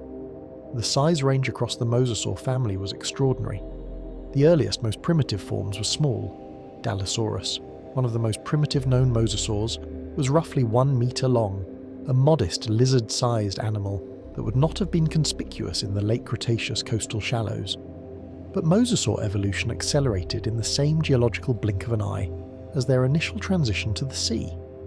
By the early late Cretaceous, around 90 million years ago, mosasaurs had already reached lengths of several meters. By the final 10 million years of the Cretaceous, forms like Tylosaurus, Hinosaurus and Mosasaurus itself had reached lengths of 12 to 17 meters. The largest known specimens of Mosasaurus hoffmanni, the type species of the entire group, discovered in the chalk deposits of the Netherlands and Belgium, suggest animals approaching 17 meters in total length. 17 meters, the length of 3 full-sized family cars end to end. And this was not the largest form. Hinosaurus, known from Belgian and Canadian material, has been estimated at up to 17 meters or more depending on the reconstruction. Some researchers have suggested that exceptional individuals of the larger species may have approached or slightly exceeded these figures. But raw size is not the most remarkable thing about the mosasaurs. The most remarkable thing is what they did with it. The late Cretaceous ocean, between approximately 100 million and 66 million years ago, was the most densely populated with large, apex predators of any ocean in Earth's history. Think about what that means in practice. You had giant sharks, not Megalodon, which came later, but large lamniform sharks of considerable size, already present in Cretaceous seas. You had the last plesiosaurs, including large-bodied forms still hunting successfully despite the decline of the group. You had large bony fish, including the remarkable Xiphactinus, sometimes called the bulldog fish, a 6-meter predatory fish with an enormous gaping jaw and teeth like railroad spikes. You had giant marine turtles. You had enormous ammonites, the coiled cephalopods that had been present in the ocean since the Devonian and had diversified into hundreds of species, some reaching shell diameters of 2 meters. And above all of this, at a level of dominance that no other single lineage has achieved in the marine environment since, were the mosasaurs. Paleontologists have recently discussed the concept of the hyperapex predator in the context of the late Cretaceous ocean. The idea is that in most ecosystems there are perhaps 4 or 5 trophic levels, layers of the food chain from primary producers at the bottom to apex predators at the top. But in sufficiently complex ecosystems, a 6th or even 7th level can emerge when a predator becomes large and capable enough that it can prey on other apex predators, animals that themselves sit at the top of normal food chains. Evidence suggests mosasaurs occupied this position. Stomach contents and bite marks from Cretaceous deposits indicate that mosasaurs ate sharks. They ate other mosasaurs. They ate the large bony fish that were themselves apex predators of medium-sized prey. They sat above the food chain in a way that nothing else in their world could. The end of the mosasaurs is one of the more sobering conclusions to any success story in evolutionary history. For roughly 20 to 25 million years, the mosasaurs had been the undisputed rulers of the world's oceans. They had come from nothing, from a small lizard on a warm beach, and built an empire in the sea that no other lineage came close to challenging. They had spread to every ocean on Earth. They had diversified into dozens of species occupying every available niche from shallow coastal waters to open ocean to deep diving specialists. They were by any measure one of the most successful large vertebrate lineages in the history of the Mesozoic. And then, 66 million years ago, the asteroid hit. The Chicxulub impactor, a rock roughly 10 to 15 kilometers in diameter, struck what is now the Yucatan Peninsula of Mexico at a velocity of approximately 20 kilometers per second. The immediate effects, the blast, the heat pulse, the tsunamis, killed everything within thousands of kilometers instantly. But the longer-term effects were in some ways worse. Billions of tons of debris ejected into the atmosphere blocked sunlight globally. Photosynthesis collapsed. The ocean, food chains, which ultimately depend on photosynthetic plankton at their base, fell apart from the bottom up. The mosasaurs, sitting at the very top of a food chain that was collapsing underneath them, had nowhere to go. Within a few 100,000 years, perhaps much less, they were gone. All of them. Every species. Every ocean. After 25 million years of absolute dominance. The last mosasaur saw a changed sky and could not understand what it meant. And then the ocean was quiet again, in the way it had been quiet after every other great extinction. Waiting. Patient. Ready to fill again with whatever came next. The next thing that came was stranger than anything that had come before. It walked in from the land on 4 legs, and it was a mammal. Chapter 11. Basilosaurus, the whale that was a monster. There is a small hoofed animal, roughly the size of a large dog, that lived approximately 50 million years ago in the forests and river margins of what is now Pakistan and India. It had 4 legs, it had fur, it gave birth to live young and nursed them with milk. It spent time near water, probably wading in rivers, probably eating fish and other small aquatic prey alongside the land-based food it found in the forests. It was a mammal, completely unremarkable in most respects, one of dozens of similar small-hoofed animals that populated the Eocene forests of the ancient Tethys region. Its name was Pachycetus, and it is the ancestor of every whale, dolphin and porpoise alive on Earth today. Within 50 million years of Pachycetus wading cautiously in shallow rivers, its descendants had produced an animal over 18 meters long that ruled the open ocean with a ferocity that rivaled anything that had lived there before. An animal that looked nothing like Pachycetus, an animal that looked nothing like any whale you would recognize today. An animal that, when the first fossils were found, was so strange and so large that the scientists who discovered it thought they were looking at the bones of a giant sea serpent. They named it Basilosaurus, king lizard. They were wrong about what it was. They were not wrong about the king. Basilosaurus isis and its close relative Basilosaurus setoides lived approximately 40 to 34 million years ago in the warm, shallow Eocene seas that stretched across the region we now call the Middle East, North Africa, and the southeastern United States. The Eocene was a warm period, warmer than today. The polar ice caps were minimal or absent, sea levels were higher. The Tethys Sea, the ancient body of water that had been present in various forms since the Mesozoic, was still open, a broad equatorial highway connecting the Atlantic and what would eventually become the Indian Ocean. And Basilosaurus moved through it like nothing that had been in the ocean since the mosasaurs disappeared. In body form, Basilosaurus looked less like a modern whale and more like the sea serpent the early discoverers imagined. The body was elongated and serpentine, reaching lengths of between 14 and 18 meters, with a narrow eel-like torso rather than the barrel-shaped bulk of modern large whales. The tail bore horizontal flukes, as in all modern cetaceans, confirming its position on the whale family tree. The front limbs had already become flippers. The skull was large and filled with teeth, not the baleen of modern filter-feeding whales, but actual teeth, differentiated into front teeth for grasping and back teeth for cutting. And then there were the hind limbs. Basilosaurus still had hind legs, small, vestigial, entirely internal to the body, and incapable of any locomotive function. They were, in evolutionary terms, memories, the echo of Pachycetus still present in the body of a creature that had long since abandoned any need for legs at all. These vestigial limbs had no role in swimming, no role in feeding, no role in reproduction. They were simply there because evolution, which only modifies what already exists rather than designing from scratch, had not yet found a sufficient cost to removing them entirely. They are one of the most striking pieces of evidence for evolution by descent ever found in the fossil record. The whale that carries its ancestor in its own body, the stomach contents of Basilosaurus tell a story that shifts the animal from remarkable to truly unsettling.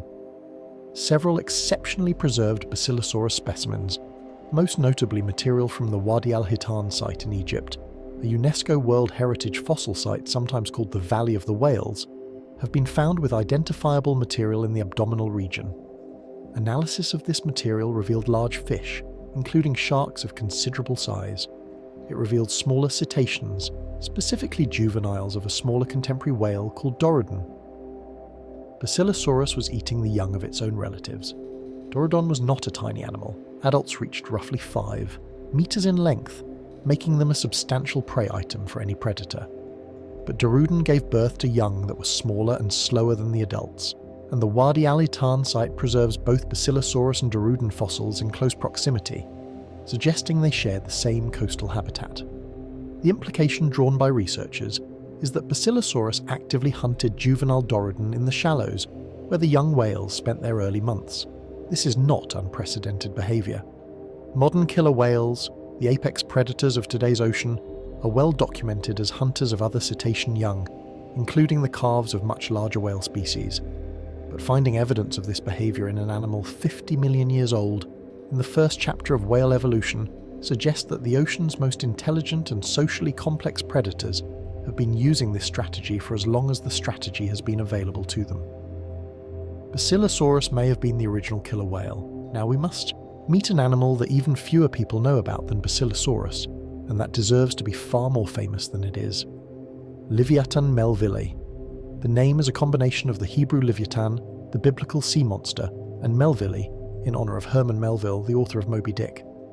The name was chosen deliberately, because Livyatan, when it was formally described in 2010 from a remarkably preserved skull found in the Pisco Ica Desert of Peru, was immediately recognised as the most terrifying whale that had ever lived. Livyatan was a sperm whale, a real sperm whale, a member of the same family as the modern sperm whale, which lives today and is the largest toothed predator currently on Earth. But where the modern sperm whale has teeth only in its lower jaw, vestigial and largely non-functional upper jaw teeth, and a diet focused primarily on giant squid caught in the deep ocean, Livyatan had something completely different.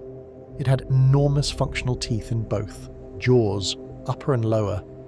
The largest of these teeth, measured from the Peruvian skull, were 36 centimeters long. 36 centimeters.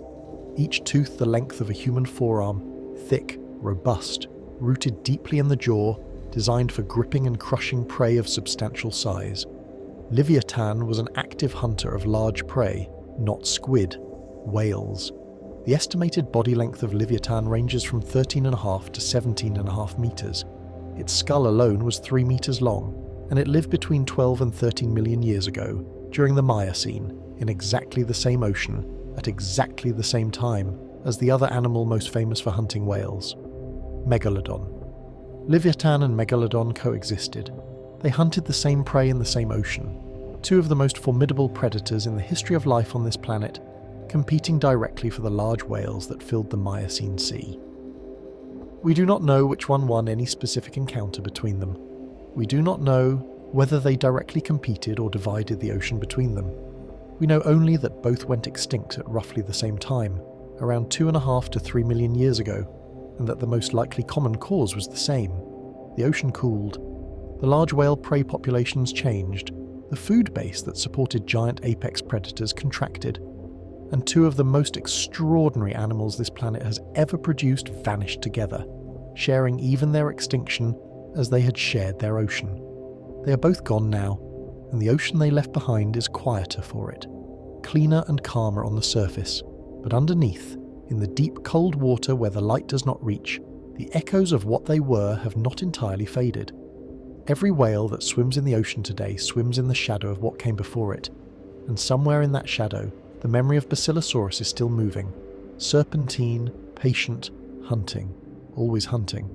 Chapter 12, Megalodon, the shark that ate. Whales. Let us begin with what we actually know, not what the movies say, not what the documentaries with dramatic music say, not what the deep-sea conspiracy videos say, what the fossil record, the peer-reviewed science, the best available evidence actually says about the most famous prehistoric predator in the world after Tyrannosaurus rex. What we know is this: Megalodon was a shark, a member of the order Lamniformes, the mackerel sharks, the same broad group that includes the modern great white shark, the mako, and the extinct Cretalamna. It lived from approximately 23 million years ago to approximately 2.5 to 3 million years ago. It was very large. Its teeth are found in marine sediments on every continent except Antarctica, and are among the most commonly collected vertebrate fossils in the world. And that, to a surprising degree, is where the confirmed facts end and the interpretation begins. Because here is the uncomfortable truth about Megalodon. We have never found a complete skeleton. Not one. Not anywhere in the world. Not in any geological formation. Not in any fossil site, no matter how spectacularly preserved. This is not because Megalodon was rare. The teeth alone are so common that they wash up on beaches along the eastern seaboard of the United States after storms with enough regularity that dedicated fossil hunters collect them by the dozens. It is not a question of preservation conditions. Teeth fossilize because they are mineralized. The rest of a shark is cartilage, the same flexible material that makes your ear and the tip of your nose, and cartilage almost never fossilizes. It decays, it dissolves, it disappears. We know Megalodon from its teeth, and from a handful of vertebrae, and from the bite marks it left in whale bones. That is essentially our entire direct evidence for the most famous sea monster in popular culture. The size question is the one that generates the most debate, and it is worth addressing with some care because the popular representation of Megalodon size has been significantly inflated over the decades. The methodology for estimating Megalodon size from teeth is well established. The relationship between tooth height and total body length in lamniform sharks follows consistent proportions, and by measuring the height of the largest known Megalodon teeth and applying these proportional relationships, researchers can produce body length estimates. The largest reliably measured Megalodon teeth are around 18 to 19 centimeters in total height. Applying standard estimation formulas, these teeth correspond to a shark of approximately 15 to 18 meters in body length. Some studies using different methodologies and more generous assumptions have produced estimates in the range of 20 meters, 15 to 20 meters. These are the scientifically supported figures. Popular culture has repeatedly cited lengths of 25 meters, 30 meters, or more. A 2023 study that attracted significant media attention proposed a model for a larger Megalodon, but this study was also met with substantial criticism from other researchers regarding its methodological assumptions. The current scientific consensus remains in the 15 to 20 meter range for maximum body size. A 15 to 18 meter shark is, by any rational standard, absolutely enormous. The largest confirmed great white shark ever measured was just over 6 meters. Megalodon, even at the conservative end of the estimates, was nearly 3 times longer and, since mass scales with the cube of length, perhaps 20 to 30 times heavier. An animal of staggering physical presence, an animal that would have dwarfed every other predatory fish in its ocean. The exaggeration is not necessary. The reality is already extraordinary enough to be difficult to fully comprehend. The question of how Megalodon hunted is one where the fossil evidence is unusually direct and unusually revealing. Fossil whale bones from Miocene and Pliocene deposits worldwide show two distinct patterns of megalodon bite marks. The first pattern consists of large, deeply incised marks on the bones of the whale's main body, particularly the ribs and vertebrae. These are consistent with feeding on an already dead or immobilized animal, the shark working methodically through thick blubber and muscle to reach the energy-dense organs beneath. The second pattern is far more interesting. A subset of whale fossils show bite marks concentrated specifically on the fins and the rear propulsive structures of the whale's body, the flukes, the pectoral fins, the areas that generate the whale's swimming power and directional control, and crucially in several cases these marks show signs of healing. The whale survived these bites, it continued to live afterward, and the bones healed around the marks in a way that tells us the wound occurred during the animal's lifetime. The interpretation is clear. Megalodon targeted the propulsion systems of large whales first, not the body, not the head, not the most obviously vital areas, the fins, the flukes, the parts that, if damaged sufficiently, would slow the whale, disable its ability to dive to safety, and make the final attack achievable for an animal that, despite its size, was almost certainly slower than a healthy large whale at full speed. This is not opportunistic feeding. This is not a shark crashing blindly into a whale. This is a calculated, strategic approach to a prey animal that is faster, more maneuverable, and potentially dangerous to attack directly. This is planning. And now the question that has generated more nonsense content online than almost any other paleontological topic. Is Megalodon still alive? No. But let us engage with the argument seriously, because the reasons why it is not alive are interesting and tell us important things about how the ocean works. The claim rests on the idea that the deep ocean is so poorly explored that a population of very large sharks could exist there undetected. This is a misunderstanding of both megalodon biology and deep ocean ecology. Megalodon was a coastal and open ocean surface predator. Its prey, large whales, are surface animals. A shark hunting large whales must operate in the same waters as large whales. Those waters are the most intensively observed, studied, and travelled waters on Earth. Whale populations worldwide are actively monitored. Shipping lanes cross every ocean. Research vessels drag instruments through surface and mid-water zones on every inhabited ocean basin. A 15 to 18 metre shark hunting whales in the surface ocean would be visible. It would leave evidence. Freshly killed large whale carcasses with bite marks of the required scale would wash ashore. The shed teeth, which large sharks produce continuously throughout their lives and which Megalodon would have shed in massive numbers, would appear in modern ocean sediment cores. They do not. The youngest Megalodon teeth found in unambiguous geological context date to approximately 2.5 to 3 million years ago. Megalodon is gone. What killed it? The most compelling current theory does not involve an asteroid or a sudden catastrophe. It involves something smaller and, in its way, more interesting. The emergence of the modern great white shark. The emergence of orcas. Two predators, both smaller, both faster, both more energetically efficient, and in the case of orcas, socially intelligent and cooperative in ways that a solitary ambush predator of Megalodon scale could not match.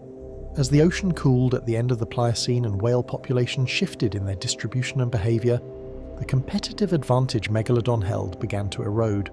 The student did not just surpass the teacher, the student made the teacher obsolete. And the most famous predator in the ancient ocean, the animal that hunted whales by disabling their fins, that grew teeth the size of a human hand, that cruised through every ocean on Earth for 20 million years, was outcompeted. Quietly, without drama, by animals it could have swallowed whole. That is the ocean. That is what it does. It does not always honour the biggest, it honours the best. Chapter 13, The Great Dyings, How Apex Predators Fall. Every creature in this documentary was, at some point in its existence, the most dangerous thing in its ocean. Not the second most dangerous, not one of several apex predators sharing the top of the food chain in rough equilibrium. The most dangerous. The animal that nothing else in its world could reliably threaten. The animal that the rest of the ecosystem organised itself around avoiding. And every single one of them is gone. Not beaten in combat, not out-evolved by a superior predator in a clear, direct competition, that the fossil record records in clean terms. Gone. Wiped. Out by events so large, so indifferent, so completely beyond the scale of any individual organism's ability to respond, that the dominance of the greatest predators in history was simply irrelevant in the face of them. This is the chapter where we sit with that fact. Not to be grim, not to end this documentary on a note of hopelessness, but because understanding how apex predators fall, understanding the mechanism by which 500 million years of evolutionary achievement can be reduced to a layer of rock is essential to understanding the full picture of what life on this planet actually is, and because the lessons written in these extinctions are not finished teaching. The history of complex animal life on Earth has been punctuated by 5 major mass extinction events. The Big Five, moments in geological time when the normal background rate of species extinction accelerated to catastrophic levels and the fabric of life was torn and rewoven. The first of the Big Five was the End-Ordovician extinction, roughly 445 million years ago. The Ordovician was the age after the Cambrian, the period when the descendants of Anomalocaris and its contemporaries had diversified enormously. Reefs had formed for the first time. Complex marine communities had developed, and then, in a geologically brief interval, glaciation locked much of the Earth's water in ice. Sea levels dropped, ocean temperatures fell. Between 60 and 85% of all marine species vanished. The ocean that had taken 100 million years to build was largely erased. It recovered. It always has. But the recovery took millions of years, and the world it produced was different from the world that had been lost. The second great extinction, the late Devonian event we discussed in Dunkleosteus' chapter, erased roughly 75% of all species over a period of several million years. It ended the age of the placoderms and transformed the ocean from one dominated by armoured fish to one increasingly ruled by sharks and ray-finned fish, the lineages that would produce most of what we see in the ocean today. But the worst of all of them was the Permian-Triassic extinction, the Great Dying. 252 million years ago, something happened to the Earth that came closer to ending all complex life than any other event in the history of this planet. The trigger was a series of catastrophically large volcanic eruptions in what is now Siberia. The Siberian Traps, a volcanic province covering an area roughly the size of Europe, erupted for perhaps 1 million years, releasing volumes of lava and volcanic gas that transformed the atmosphere and the ocean in ways that compounded into a cascade of lethal feedback loops. Carbon dioxide levels spiked. The planet warmed rapidly. The warming reduced the oxygen content of ocean water, a process called anoxia. Ocean chemistry shifted dramatically, lowering the pH in what we would call ocean acidification, making it difficult or impossible for organisms that build shells and skeletons from calcium carbonate to survive. And as if this were not sufficient, evidence suggests that the warming also triggered the release of frozen methane hydrates from the seafloor, adding a further pulse of greenhouse gas and accelerating the warming still further. The result: 96% of all marine species gone. 96%. If you try to visualize a modern ocean and then remove 96% of the species in it, you're left with something so impoverished and so stripped of structure that calling it an ecosystem at all is generous. The Permian-Triassic Ocean was almost silent. The reef systems that had existed for hundreds of millions of years were gone. The rich food webs of the Permian Sea, which had included Helicoprion and dozens of other distinctive lineages, had collapsed to almost nothing. It took 5 million years for basic ecological complexity to begin returning. 10 million years before anything resembling the biodiversity of the Permian reappeared. Some researchers argue it took 20 million years for a fully functional complex ocean ecosystem to re-establish itself. The fourth extinction, the Triassic-Jurassic event around 201 million years ago, reset the terrestrial and marine world again, clearing the way for the great diversification of dinosaurs on land and marine reptiles in the sea.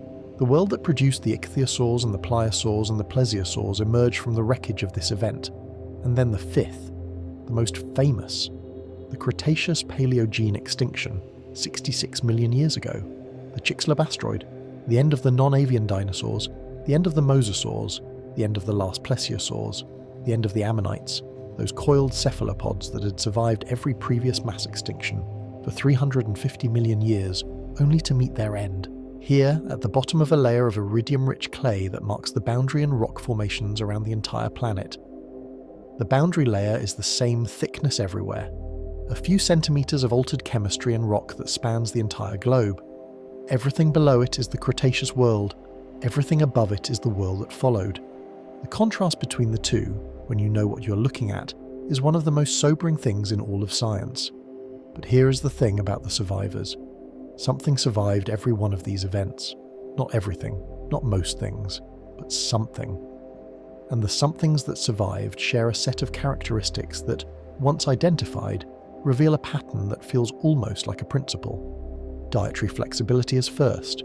The animals that survived mass extinctions were disproportionately those that could eat a wide range of food types. Specialists, animals that depended on a single food source or a narrow range of prey types, were devastated when their specific food chains collapsed.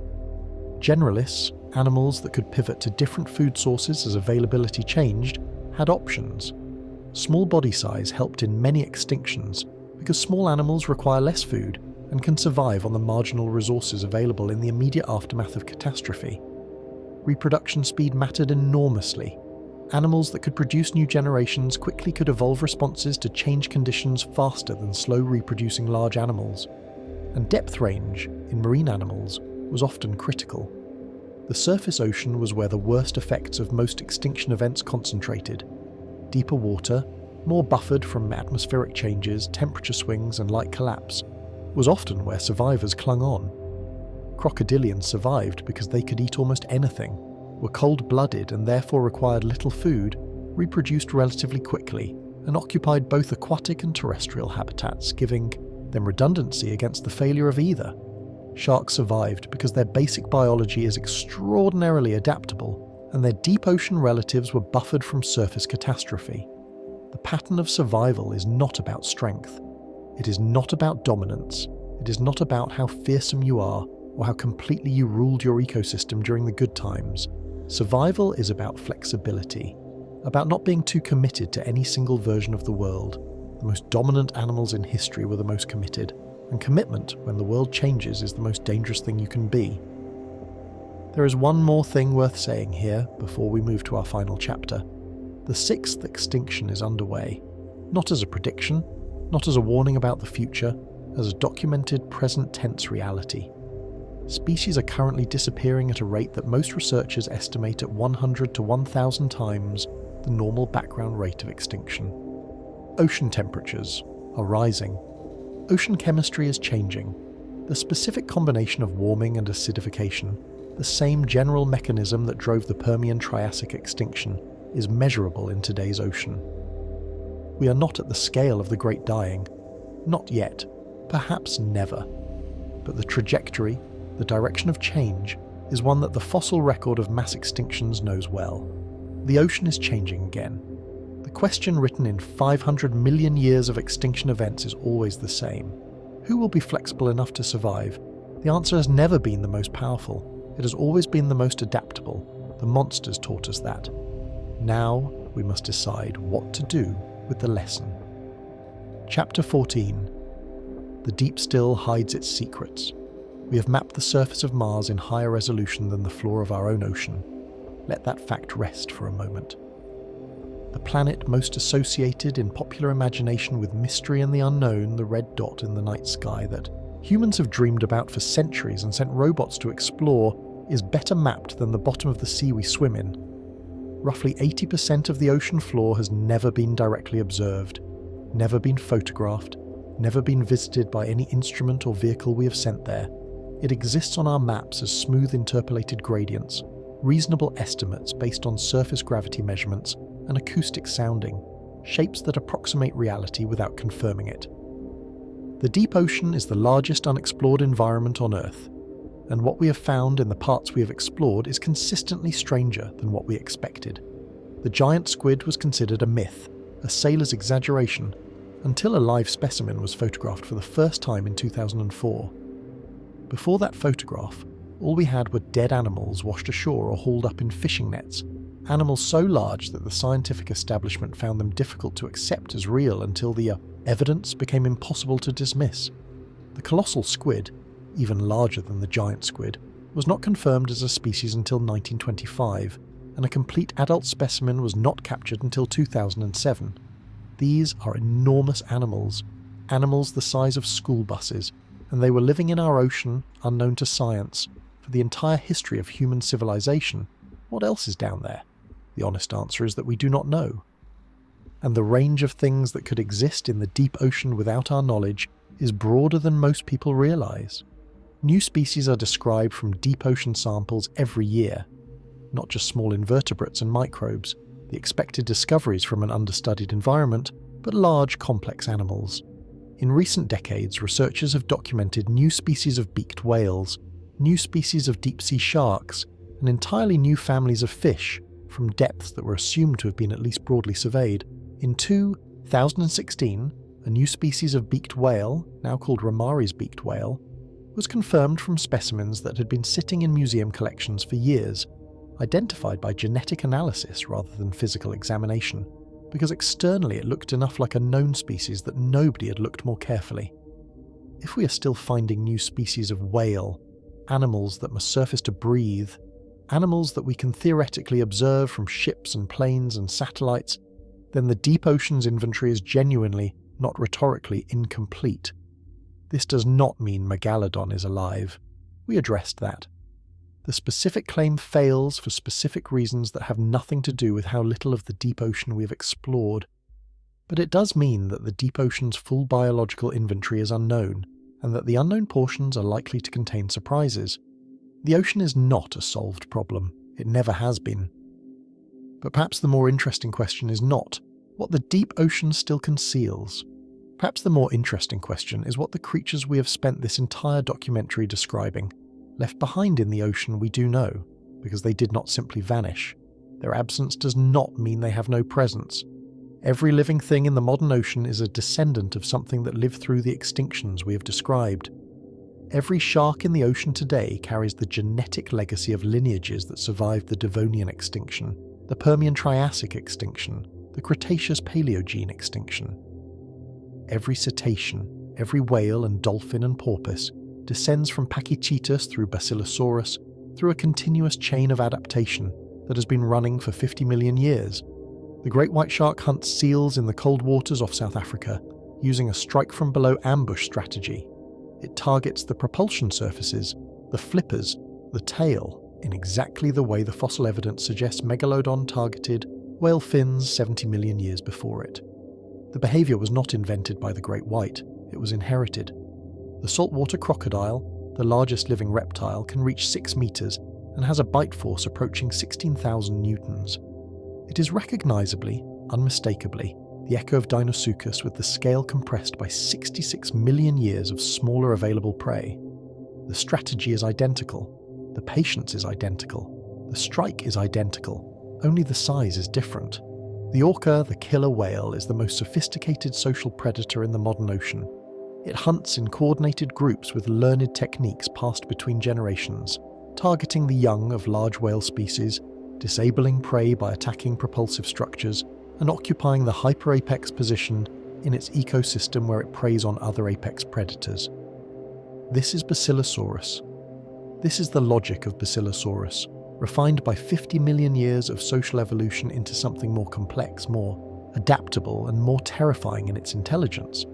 The monsters did not disappear. They compressed. They adapted. They pruned themselves down to what the modern ocean could support. But their logic, their strategies, their fundamental approaches to the problem of being a large predator in a competitive ocean survived everything. And now we come to the last and most important idea of this entire documentary. The ocean itself is a memory, not in a metaphorical sense, in a literal, physical, biological sense. Every ecosystem in the modern ocean, every food web, every predator-prey relationship, every behavior pattern, every population dynamic was shaped by what came before. The absence of the great predators of the past is itself a shaping force. When Megalodon disappeared, the whale populations it had been suppressing were released. They grew, they diversified. The explosion of a large whale diversity in the Pliocene and Pleistocene oceans was partly made possible by the removal of the pressure Megalodon had been exerting. The monsters shaped the ocean not just while they lived, but by the manner of their leaving. The ecological holes left by mass extinctions are filled, eventually, by whatever survives. But those new inhabitants are shaped by the memory of what occupied those niches before them. They inherit not just an empty space, but a space preformed by millions of years of the previous occupants' activity. The ocean floor where mosasaurs hunted was a different substrate, physically and chemically, from an ocean floor where mosasaurs had never been. The prey populations that ichthyosaurs suppressed developed behavioral responses to exactly the kind of predation ichthyosaurs used. When the ichthyosaurs were gone, those behavioral responses were still present in the prey, selected for against a predator that no longer existed, ghost behaviors maintained by an extinct pressure. The ocean remembers what we have forgotten. Here is how we will end. You are lying here in the dark, and outside whatever window is nearest to you, the world is quiet. The familiar world. The safe world of known animals and mapped terrain, and a sky whose stars are familiar enough that we have named all the constellations. But somewhere beyond that window, in every direction you could travel far enough, is the ocean. And the ocean, even now, even after everything we have learned and mapped and sampled and analysed, holds its depths away from us. The Hadal Zone, the deepest trenches, the bottom of the Mariana and the Philippine and the Tonga trenches, descends to depths of 8, 9, 10 kilometres. The pressure at the bottom of the Mariana Trench is over 1,000 times the atmospheric pressure at the surface. The temperature is near freezing. The light is absolutely absent. We have visited the bottom of the deepest trenches with submersibles fewer than 20 times in history. 20 visits to the deepest points of the largest environment on Earth. And each time we have sent something down, we have found life. Not where we expected it. Not in the forms we predicted. Life that should not be there by the rules we understood before we looked. The ocean does not stop producing surprises. It has been producing them for 540 million years. The surprises it produced in the Cambrian built the foundation of all animal life. The surprises of the Devonian gave us the first ocean giants. The surprises of the Mesozoic produced things so strange and so magnificent that we spend entire documentaries just trying to describe them adequately. The ancient oceans are gone. The monsters they produced are gone.